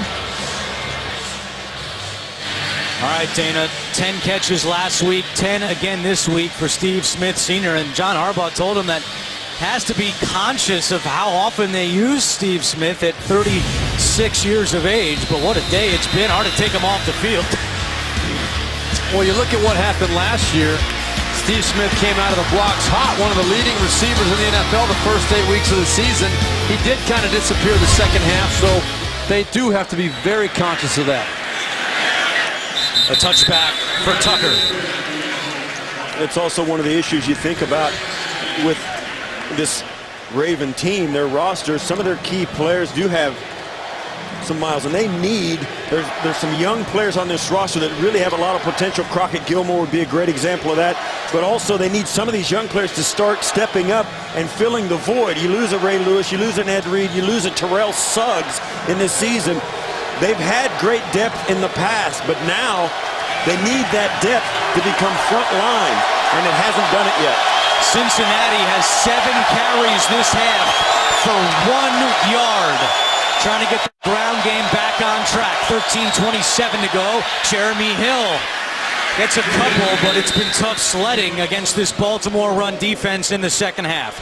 Back to New York, an NFL Today update with JB and Tony Gonzalez. Atlanta has exploded. Yeah, they were down 14 points at the beginning of this game, but they've come back in a big way. Devontae Freeman, a big reason for that. He takes from 7 yards out, 3 touchdowns on the day for him. Julio Jones also has 9 catches, 143 yards, 32-28.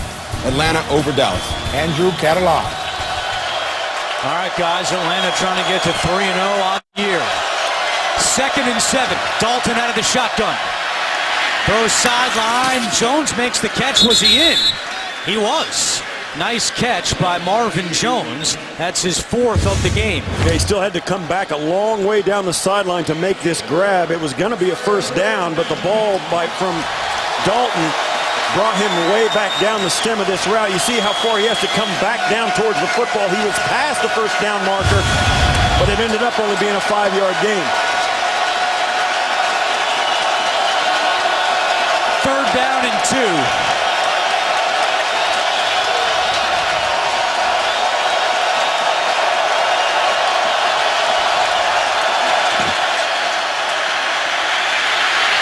Dalton steps away from Dumerville. He's going to keep it himself, dives forward, and depending on the spot, that appears to be good for a first down. It is. Yeah, he just had to cross the 30. That is another great play by Andy Dalton. Good coverage by Baltimore up the field. Andy Dalton looks around, goes through his progressions, feels a little pressure, and he's more than athletic enough to go down there, and no slide there whatsoever. He's getting the first down. That's a gutsy play by Andy Dalton.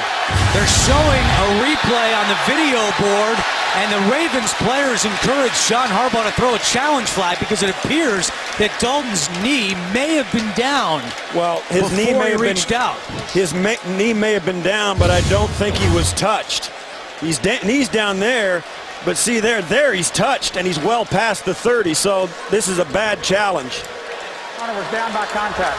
Jimmy Smith was the most animated Raven, imploring John Harbaugh to throw that red flag, which he did. If it was a slide, if it was feet first, it would be where the knee hit, but he went head first. Was met. He can get up and run if nobody touches him, so that ball definitely is spotted in the right spot. Yeah, they spotted it very close to the right spot, and it was well past the line. There's no way that this is going to be overturned. I think it's a bad challenge, and it's going to cost them a timeout in a game they're trailing. I think that, they're in a comeback mode, no question. Their backs are against the wall, and they're desperate. But right here, this is where their emotions got the best of them a little bit. He's at the 31 at least for that first down, and that's well past the line. Yeah, I think that spot's a little too generous, but I think it's a 31-yard line.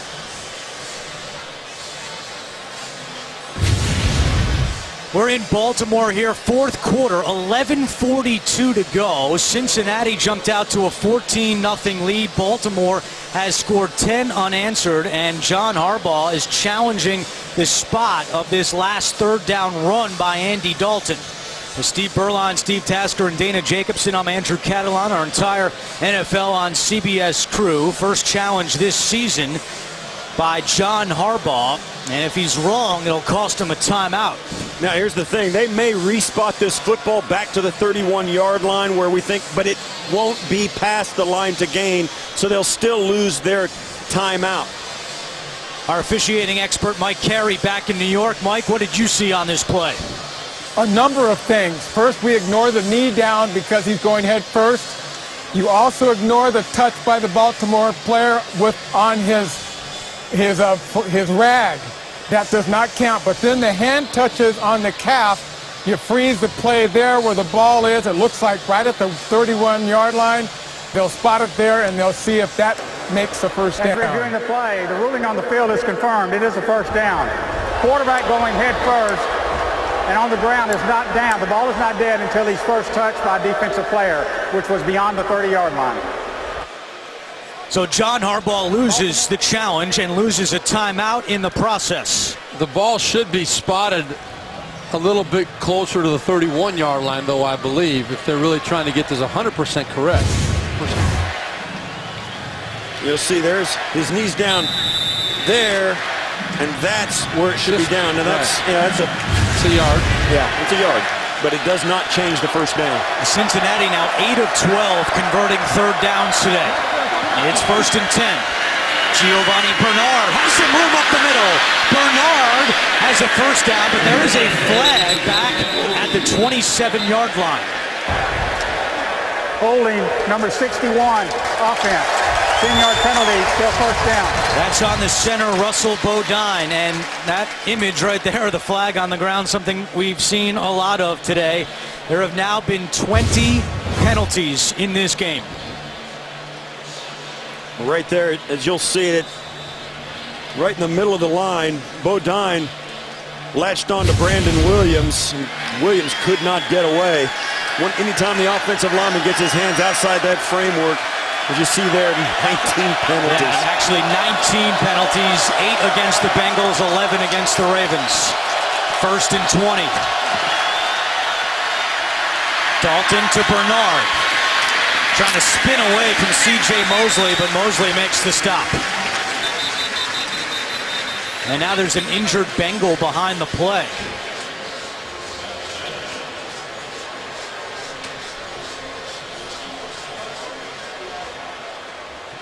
And that is Kevin Zeitler, the right guard out of Wisconsin. In some pain on the ground. We're back in a moment.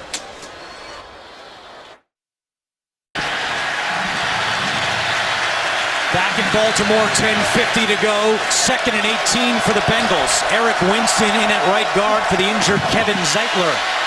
Dalton, screen pass is deflected and incomplete. Carl Davis got a hand on that one. It's 3rd and long for Cincinnati. This play was set up very nice, and you're going to see Tyler Eifert right here at the top. He comes back on one of these screen passes. Again, it is set up perfectly, and they cannot get the ball completed to him. Andy Dalton's got to get that ball to him. You see all this green grass out here. That's a big gain if they can just complete that little pass.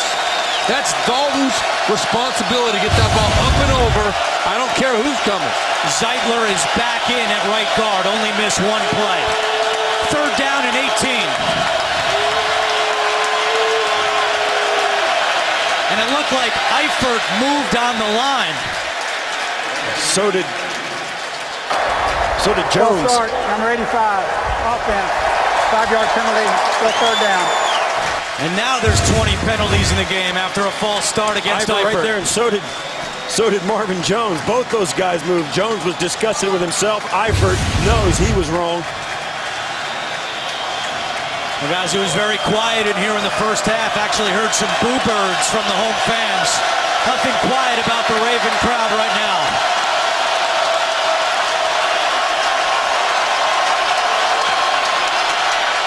And they're just going to run it with Giovanni Bernard. And here comes the punt team for Cincinnati with 10.5 minutes to go. Yeah, Cincinnati hamstrung themselves with penalties on that drive. They made some plays but couldn't get out of their own way. But I'm telling you, they would have picked up at least enough for the first down on that screen pass. It was there. It was the right call. There was there were 2 or 3 blockers downfield.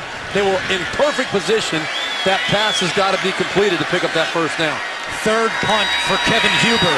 Campanaro back deep for the Ravens. This one drives them back to the 23-yard line.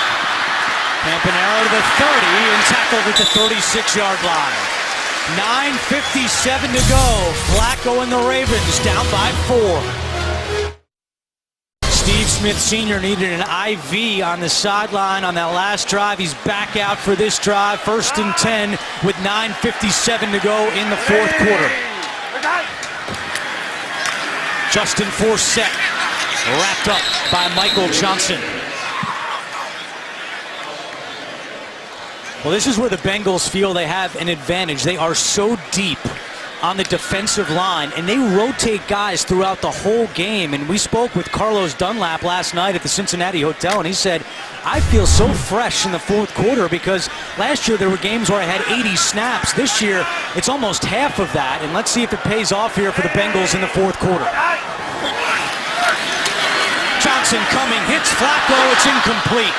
Michael Johnson applying pressure, and it's third down. You know, Andrew, that is a great call because you talk about that. That's a huge point at this point in the ball game. You watch the right side of the screen there, coming off the edge, Michael Johnson. He's fresh. They have literally today, they've got 8 guys active that they're rotating in that front line, that front 4. Baltimore only has 5 guys, 5 defensive linemen active today. So that depth really pays off late in the ball game. Yeah, that's been something that's hobbled them in years past, but with the rotation, these guys really are fresh. On 3rd and 11, low snap. Flacco fires, incomplete. In the direction of Williams and Marlon Brown. And a good defensive stand there by Cincinnati. They force a 3-and-out. I think you're 100% right, though, Andrew. That was a great call pointing that out because the freshness, the quarterback can't sense that. Believe me, if they're coming faster, more speed around the edge, you can feel them coming, and that forces you to get rid of that ball a little quicker. 4th punt today for Sam Cook. Brandon Tate at the 18. Trying to get to the outside and taken down by Brendan Trowick. Replay every game of the 2015 season on demand with NFL Game Pass. Go to NFL.com/Game Pass to start your free trial. Cincinnati trying to get to 3-0 for the 3rd straight year, and in the process pull 3 games ahead of the Ravens in the division. In this drive, look, this series, look for Cincinnati. If I'm the Bengals, I'm trying to stay on the field offensively, get first downs, whether run, pass, by hook or by crook. You've got to stay on the field offensively here for the Bengals. 9:04 to go. It's Bernard trying to use his speed up the middle and across the 25-yard line before Williams makes the tackle.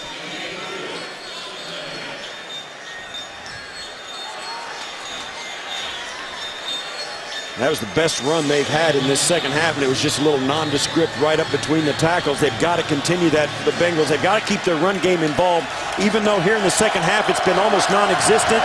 Still handing the football off really keeps that Baltimore defense at bay and keeps them from teeing off on Dalton. Bernard got 4. It's 2nd and 6.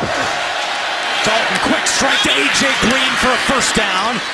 Tackle made from behind by Jimmy Smith, but a gain of 14 for A.J. Green. And that's what we're going to see more of, I think, for the rest of the game out of Cincinnati. They're going to try and mix the run with the short pass. They're going to try and get it quick. They've got some it's very difficult for Baltimore to commit to stopping the run and expect one of their corners to cover A.J. Green one-on-one. He's a little bumped up right there, but I think he'll be back in. They're going to try and create the one-on-one matchups by staying committed to the running game. Keep an eye on A.J. Green. His catch makes it 1st and 10. Back to the ground for Cincinnati. And Bernard on the carry. We've seen more of him than Jeremy Hill here in the second half. Hill had the 2 fumbles last week against the Chargers. We spoke to Hill yesterday. He sat down. He acknowledged, he took full responsibility for those fumbles, but he said, you know what, mistakes happen in football, but it's how you respond to those mistakes that really make or break your career. And that was a really wise answer from a young football player. He knew that he had to bounce back from a bad week, fumbling 2 balls, and make up to his teammates, and certainly he has started to do that today. And that circle you just saw, A.J. Green back in the game at the bottom of your screen. Dalton pump fakes to Green. Now looking deep for Sanu, and it's broken up. Lardarius Webb got a hand on that one.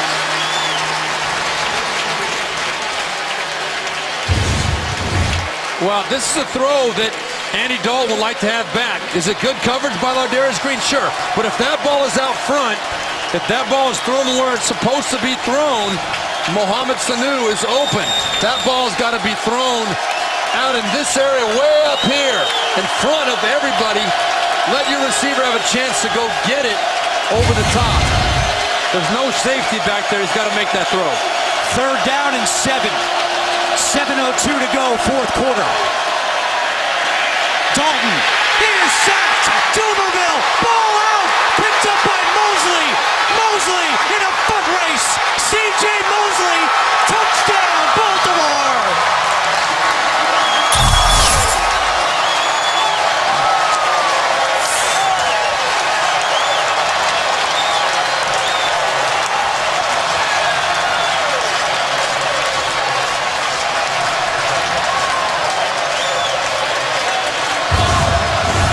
First touchdown for C.J. Mosley.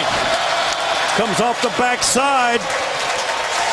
Elvis Dumerville comes off the backside. Mosley gets up, and Mosley, as we said earlier in the game, he's got elite linebacker speed. And with half a field to go, you're not going to get him. Even there, Bernard tries to go in and get him just before he gets in, has no shot at it.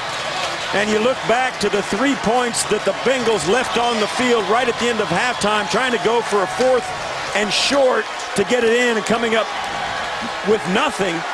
Those 3 points loom large right now. Yeah.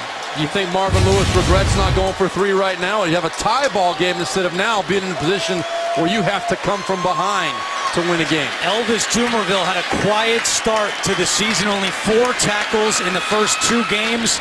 That's his first sack of the year, and it comes at a huge time. And for the first time this season, Cincinnati trails its opponent. 17 unanswered points for the Baltimore Ravens. They lead by 3. 2 hours ago, there were some boos here in Baltimore. Not anymore. Elvis Dumerville with his first sack of the season. Andy Dalton fumbled, and C.J. Mosley took it back for a touchdown. Baltimore with 17 unanswered points as they try to avoid an 0-3 start. Justin Tucker will kick it away. Brandon Tate back deep for the Bengals.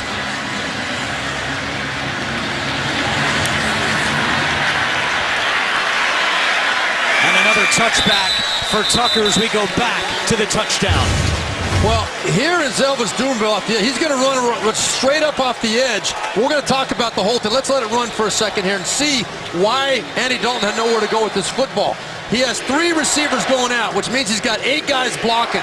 Those guys are all covered right there. Andy Dalton's got to protect the football, but the protection on the outside was the key. Elvis Dumerville, the best pass rusher for the Baltimore Ravens, was one-on-one on a tight end.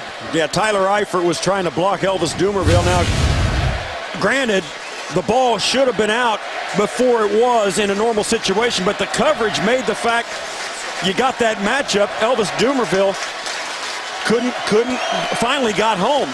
There's an injured Raven in the end zone, and that appears to be Nick Boyle, the tight end out of Delaware. It is, and he is helped off the field, injured on that special teams play. On the touchback or the kickoff. Boyle, who today has 2 catches, the first 2 catches of his career.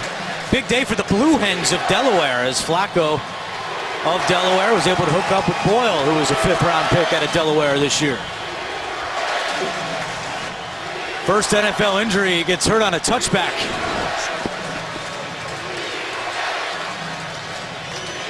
Well, I think it's just too much to ask your tight end to block the best pass rusher. One-on-one, you got 8 blockers in there. Yeah, there's 7 protecting Dalton, and you see it right there. I mean, it gets him to run deep, but now the ball's got to be gone.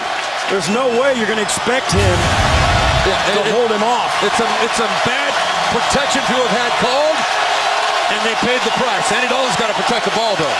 Let's see how Cincinnati does playing from behind. First time this season they've trailed in a ball game, and they're scoreless in the last 35 minutes here today. Dalton throws. A.J. Green at the 50. Green off to the races. Green still going. A.J. Green at the 5. Touchdown, Cincinnati.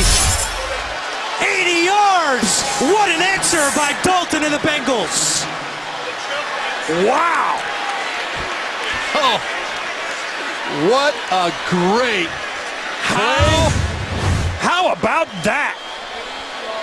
Protection was solid. Dalton's got the nice pocket, a little bit of pressure, but puts an absolute strike on A.J. Green up the seam, and then pure guts and will from A.J. Green to finish that thing up, get in the end zone. I'll tell you, generally speaking about the Bengals, that's the kind of play they have lacked exactly in the last 4 years. They didn't have a guy that would step up and say, you're not going to win this game. We're not going to lay down.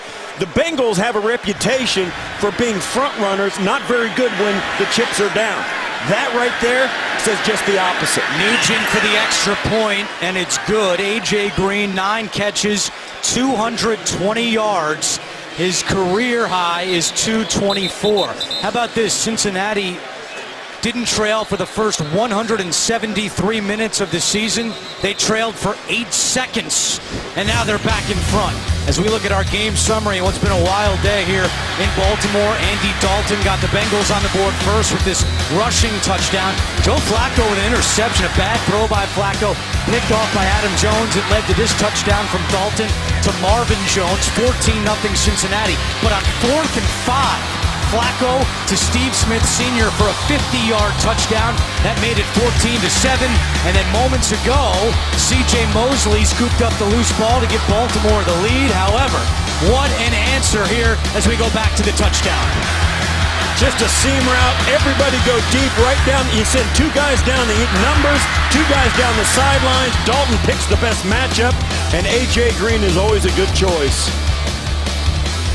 A.J. Green in his last 3 games against Baltimore has averaged 114 yards, giving John Harbaugh nightmares. And today, 9 catches, 220 yards for the 5th-year man out of Georgia. Andy Dalton over 300 yards passing now. 303 on the day for Dalton. And now let's see if Joe Flacco and the Ravens can respond. Again, in danger of falling to 0-3 for the first time in franchise history. Campanaro tackled at the 20. Well, you're going to see a few things when you look back at this touchdown. Here's A.J. Green right here in the slot. All he's going to do is run straight up. Oops, excuse me. He's going to run straight up the numbers right past the corner, which is Kendrick Lewis actually have to cover him. But the safety in the middle of the field, Will Hill, is the one that has to be over there to make that play, because that ball is being thrown right here, and it is on the money. Perfectly thrown by Andy Dalton. The timing was there, the call was there. What a great play. Flacco on 1st and 10. Fires over the middle, and it's caught. Max Williams, the rookie tight end, close to midfield, a gain of 27. And we're seeing now in the second half, I mean, the first half was dominated by Cincinnati, but now you see the division familiarity with both of these teams come out. Neither team is getting fooled, but they're getting the matchups they want, and you got guys now with both defenses playing hard, trying to make some things happen. They're leaving some gaps in the secondary. Flacco in trouble and throws it away. It was Carlos Dunlap coming with the pressure. Cincinnati wants intentional grounding. They might get it. They're talking it over. This ball has to make it past the line of scrimmage. When Joe Flacco lets it go, you see Dunlap trying to get it. I don't know if it does or not. It's intentional grounding, number 5 offense. 10-yard penalty, loss of down, 2nd down. Not only does it need to be to the line of scrimmage, there's got to be a receiver in the area. Well, he was doing it to avoid the sack. There was nobody in the area. Yeah, no question. You could always make a case that there's one of those guys down there. Steve Smith was raising his hands inside the shield at the end of this play. But as he retreats from Dunlop, tries to get rid of it, he's throwing it the other direction, and there you see Forsett was down, but he was to the right of the shield. Flacco threw it to the other side, and that's a good call by the official. Baltimore over 100 yards in penalties. Steve Smith Sr. makes the catch here. That's his 11th of the ball game. But it'll be 3rd down for Baltimore. This play right here is indicative of the second half. The Bengals have played good defense. They got them now in a 3rd and 11, but the difference has been Baltimore has found a way to stay on the football field on 3rd and long. They've converted a couple, and they've got a couple by penalty. Now look for Joe Flacco now to be in the shotgun. He's going to find a guy. I think if you're the Ravens and how they've done it, they're going to throw a short pass and try to get the guy to run for the 1st down. 3rd down and 11. Flacco back to his main target. Smith breaks a tackle and picks up the 1st down. 12th catch today for Steve Smith Sr. There is nothing that frustrates a defense more than to be in position to make the play. Right there, it's Leon Hall. You forget how strong one of the smallest guys on the field is, though. The explosiveness of Steve Smith and the size of his heart always ends up making good things happen. What an incredible 2 weeks for Steve Smith Sr. Coming off the big game last week in Oakland. Another one today. He gets a breather on first down, and Marlon Brown dropped the pass. This is one of the things about Baltimore. You got a guy like Steve Smith. You got Joe Flacco. You've got these veteran guys who are trying to make plays, and you got these young guys coming up. They're not there yet. And at some point, they're depending on these young men. Now, the tight ends for the young tight ends for Baltimore have come through pretty well, but these young wide receivers have not. Check, three jet. Hurry, get on.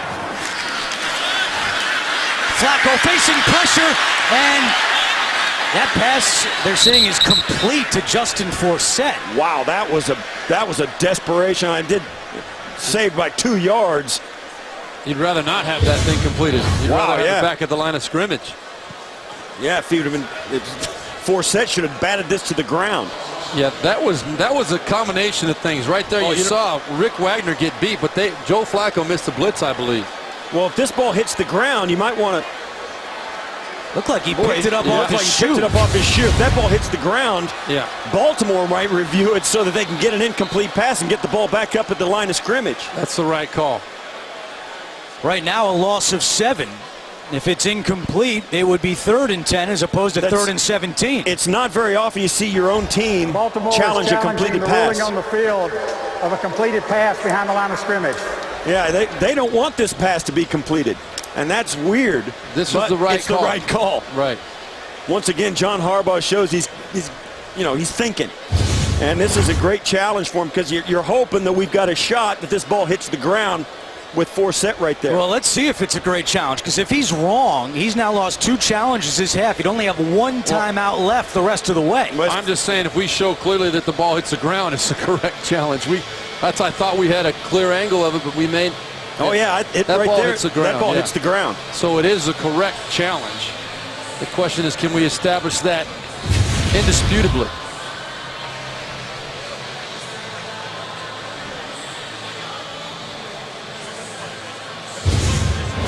Let's take a look right here.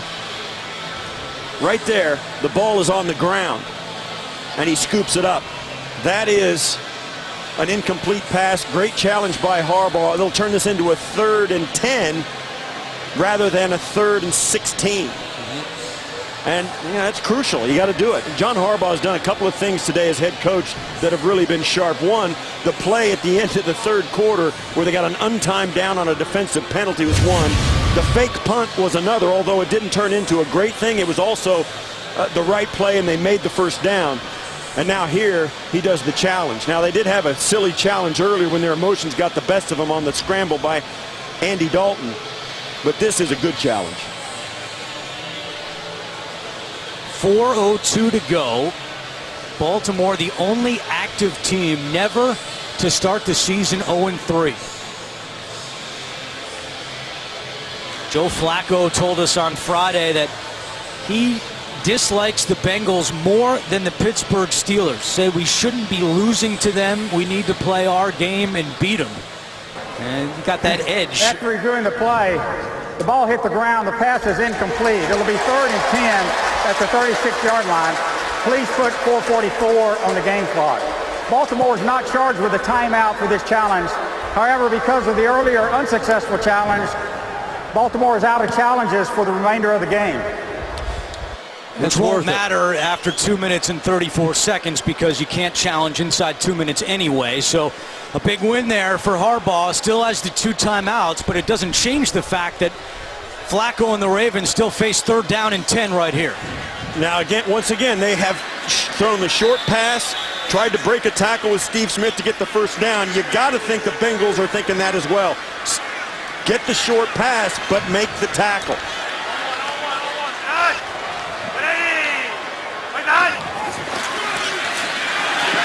Flacco fires. Campanaro brings it in.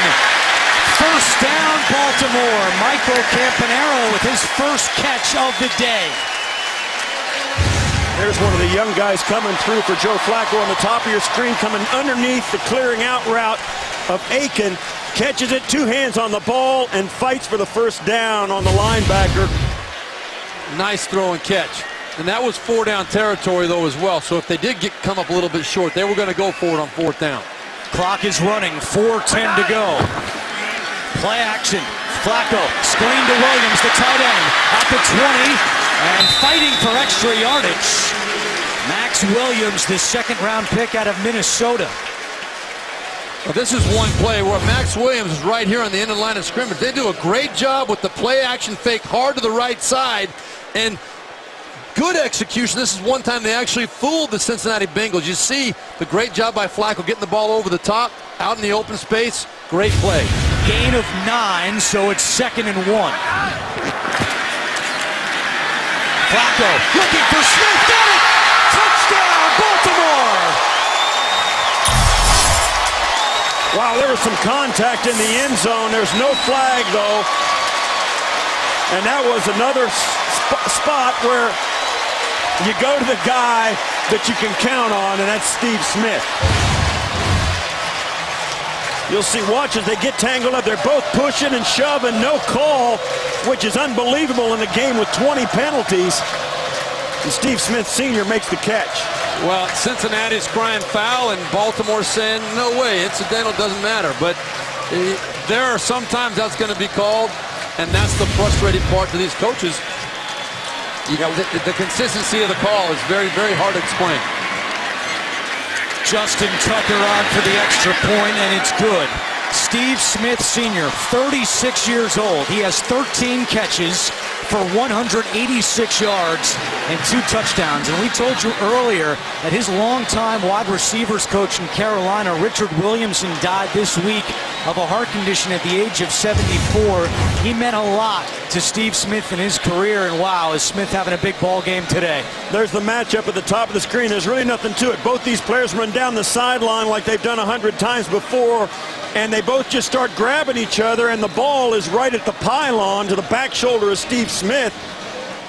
And if Kirkpatrick looks back at it, maybe he could have swiped it away. But it's hard to do that when you're guarding Steve. You're not going to take your eyes off him. And that's a throw that is worked on as much as any throw in the NFL for quarterbacks and receivers. That back shoulder throw, it's not called very often because you don't know what kind of coverage you're going to get. The receiver and the quarterback have to both adjust at the same time properly. Look at those numbers. Wow. That's some big fantasy numbers right there. Both of those guys are putting up and coming through for their teams, more importantly. Who's going to have the last laugh, though? That's the big question. Is it going to be A.J. Green or Steve Smith Sr.? Plenty of time on the clock. It was A.J. Green a moment ago. Steve Smith answered him with that touchdown right there. And now with 2:41 or 3:56 to go, A.J. Green's going to get a chance. And another touchback for Justin Tucker. Now, these two teams have played a couple of wild games in Baltimore recently. 2 years ago, A.J. Green caught a miracle Hail Mary to send the game to overtime. But in OT, Justin Tucker won it for the Ravens 20-17. And in the season opener last year, A.J. Green again caught a bomb from Andy Dalton, this time for 77 yards, as the Bengals won 23-16. Joe Flacco 13-1 in September home games. The only loss was here last year to the Bengals. What a great rivalry here in the AFC North. And now Cincinnati down by 3. Dalton fires sideline. A.J. Green out of bounds. Incomplete. An NFL Today update in New York. Here's JB and Tony Gonzalez. Tony, take a look at this two-point conversion attempt. Yeah, that's Dawson Fowler right there. He goes up there. There's nothing there. He's just trying to make a play at this point. They're going to swarm. They're going to stop him. They missed the two-point conversion.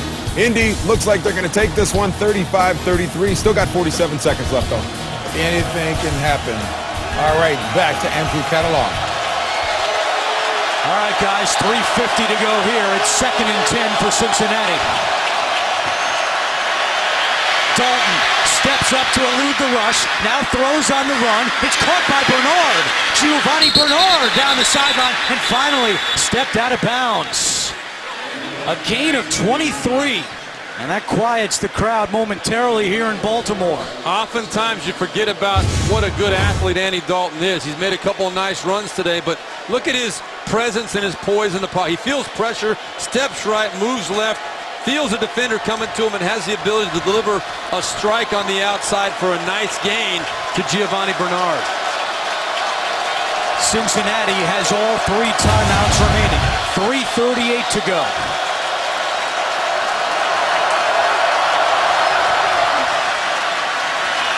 Dalton to Sanu, makes the catch at the 47 and finds some room into Baltimore territory before Darrell Smith brought him down. A gain of 19. And I think right now with that gain of 19, you're going to go pace. They're going to go no huddle and keep the pressure on this defense for the Ravens. You want to get that pass rush and take the starch right out of it. These guys have got their hands on their hips.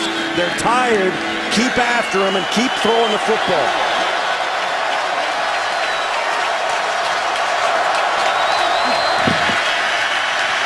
Dalton looking deep for Jones. What a catch! Jones inside the 10. Marvin Jones using his 6'2" frame to go up and get that one. A pickup of 31. Well, he's right over the top of Kyle Arrington. And what can you say about the guy stepping up and making plays? Quarterbacks making throws, receivers making catches against good coverage. Yeah, this is a super play. These are playmakers we have not seen the Cincinnati Bengals put on the field. Now, A.J. Green's been there, but when it's been crunch time, the Bengals have been notoriously crumblers. Now, they're getting it done, and getting it done consistently. Dalton's career high is 381 yards. He's at 376 on 1st and goal. Bernard taken down by Lawrence Guy, and a timeout is called for by John Harbaugh. So the Ravens have 1 timeout remaining with 2:16 to go and the 2-minute warning. Harbaugh wants to try to preserve as much time as possible to get the ball back to his offense. He's begging for 5 more seconds, too. He doesn't think the timeout was called quick enough. Once again, working every angle, John Harbaugh. This is also a point now in the red zone where the Bengals came up completely empty a couple of times today. Once at the end of the first half when they went forward on 4th down. Another interception by Andy Dalton in the corner of the end zone trying to get it to A.J. Green and couldn't get it done. They've got to make good, obviously, on this red zone trip. This is their last chance to win this football game. But they are already in a position to tie it. There's what's at stake for the Ravens. They have not been 0-3 in their team's history, and nobody has played in a Super Bowl. Last team to go 0-3 and make the playoffs, the 1998 Buffalo Bills. 2:16 to go, it's 2nd and goal. Tyler Eifert right here, man-to-man. They were he's calling him back in. That was a matchup they didn't like. 3 on the play clock. Dalton out of the shotgun. Fires for the end zone to Green, and he's got it. Touchdown, Cincinnati. The 2nd of the day for A.J. Green. Wow, the Cincinnati Bengals have answered and answered again. What a game for A.J. Green and Andy Dalton. Right on the money. On that play, A.J. Green set a new career high with 227 yards, and Andy Dalton on that play set a new career high with 383 yards passing. You cannot make enough of what has happened. Both sides today. This one team answers, the other one answers back. And the worst thing for Cincinnati right now is that Baltimore still has 2 minutes and 10 seconds left. Critical extra point to force the Ravens to score a touchdown, and Nugent is true. Baltimore has 1 timeout left and the 2-minute warning. What an incredible game here in Baltimore today. Cincinnati jumped out to a 14-0 lead. Baltimore responded with 17 straight points, but it's been back and forth ever since in this 4th quarter. And now Joe Flacco will hope to get the last laugh as Baltimore tries to avoid an 0-3 start. There you see Mark Trestman talking with Joe Flacco, trying to plot what they can go to in that vast playbook that Cincinnati hasn't already seen, or will it give them the best chance to be successful? Mark Trestman, the 4th offensive coordinator that Joe Flacco has worked with over the last 2 years. I mean, you start back with the Super Bowl with Cam Cameron, then of course last year with Gary Kubiak, who Kubiak was a run game guy. Trestman is a passing game guy. We'll see. They're going to throw the football here, but here you go. There have been 4 touchdowns in the last 4 minutes and 39 seconds. Cincinnati led 14-0 at the half. Andy Dalton finally threw his first interception and also fumbled. But credit to the Cincinnati offense led by Dalton with 383 yards passing to put the Bengals back in front as they try to get to 3-0 for the 2nd straight year. It will be a touchback, so Baltimore will start this drive at the 20. They have to go 80 yards with 1 timeout and the 2-minute warning. Plenty of time here for Joe Flacco and company to get after it. And of course, you want to make yards in chunks if you can, but there is no pressure to try and force the ball up the field right now. You got all kinds of time. Yeah, all kinds of time, but you don't have all kinds of timeouts. You've got 1 timeout and the 2-minute warning. You're going to have, I think you go no huddle. And at this point, of course, the run game is still a factor, but you're going to have to throw the football with Joe Flacco. Flacco over the middle, and that pass is caught by Max Williams, and that will take us to the 2-minute warning. Can Baltimore avoid an 0-3 start for the first time in franchise history? 2 minutes to go. You're watching the NFL on CBS. Bengals lead by 4. 2 minutes to go here in Baltimore. Dalton on Flacco on 2nd and 3, and that pass not able to be reeled in by Steve Smith. Ravens the only active team never to start 0-3. The last 0-3 team to make the playoffs, the '98 Bills, when Joe Flacco was in 8th grade. Critical 3rd down here for Baltimore, although clearly 4-down territory. 1 timeout left for the Ravens.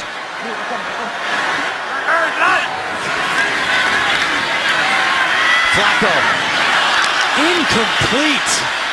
Steve Smith Sr. had a step on Reggie Nelson, not able to connect with Flacco, and it's 4th and 3. Now that's a throw that Joe Flacco has to make. I mean, he was under pressure. Cincinnati was bringing it with those fresh defensive linemen, but Steve Smith did have a step. Joe Flacco's patient and good enough to make that throw. Well, we've seen it all day. If Joe Flacco is backing up and doesn't set his feet, or is in any way has to do it in a weird motion or just flip it, he struggles to deliver it. Ravens 5 for 5 on 4th downs this year. Pressure coming. Flacco to Smith. There is a flag down back at the line of scrimmage. If it's against the Bengals, it'll go for a 1st down.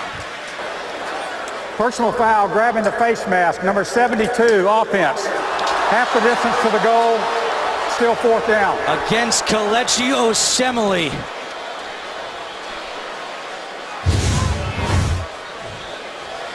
Right there. Right here. Right there. Grabbing Vincent Ray's. He spreads both of his arms. There it is right there. You see the right hand inside on Osemele. That's where he was trying to block 2 guys, got himself overextended, and the one on the right there was Vincent Ray, Vinny Ray, right there. You see the face mask right in the inside there. So it's 4th and 17. Flacco buys some time. Has Marlon Brown streaking down the field, instead throws for Williams, and it's incomplete. On the near side of the field, Marlon Brown had a step, but Flacco was rolling right away from Marlon Brown, tried to find Max Williams, and Cincinnati takes over with 1:35 to go. And that is going to do it, as Cincinnati will be able to kneel down on this with just 1 timeout for Baltimore. Flacco does a nice job trying to extend this play, but obviously this is their last gasp effort.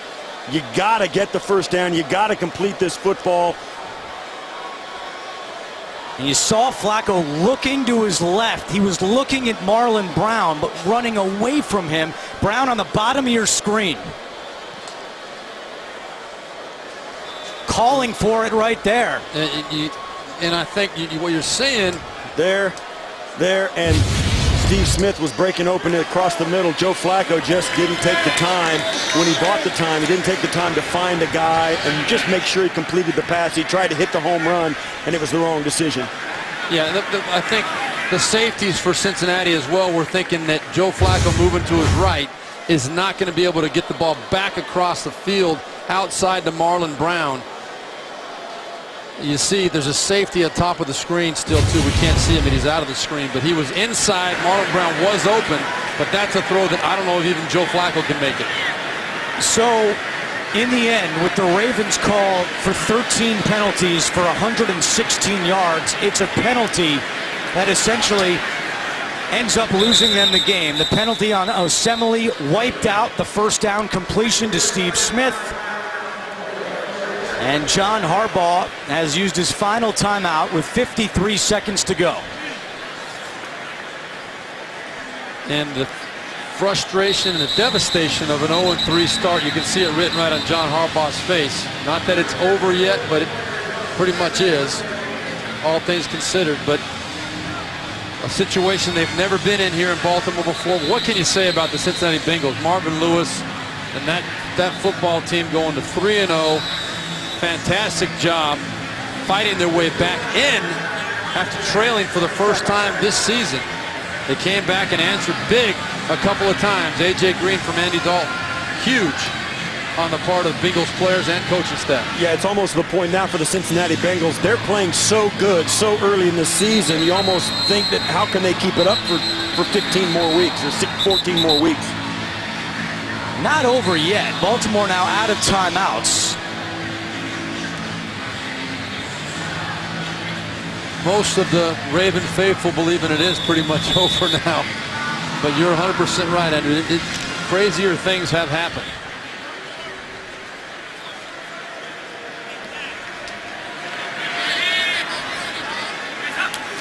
Dalton will hand off to Bernard. Bernard inside the 10, and now it's 4th down. And then, so if you're Marvin Lewis, do you kick the field goal, or you just try to run out the clock on 4th down? Well, there's going to be, what, 7 seconds. 6 or 7 seconds left.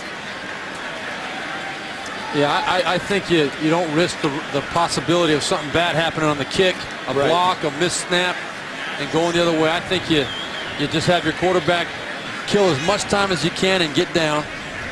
Well, on 4th down, I mean, you've got, these are special situations that happen about 1 in every 200 games where you've got that difference, where you've got 6 seconds you're trying to kill. Usually, you don't even mind taking the safety here. You have Andy Dalton take it and run away from the defense for 6 seconds, or a running back take it, run away from the defense for 6 seconds, and run out of bounds down the field. You could do that as well. Yeah, I just don't know if they risk an exchange of any sort. Yeah, I don't think you do that. Snap. I think Andy Dalton would buy as much time as he can, hopefully run out 6 seconds, and if he can't, Baltimore's got to throw a touchdown pass from 80 yards away. Right, and well, plus you want to protect Dalton as well. You don't want to have, he's not going to take a hit. The Ravens, come in and take a free shot at a quarterback who's just trying to stand there and kill time. So it'll be interesting to see how they do this. The Ravens next, Chicago and Seattle, or Buffalo at Miami.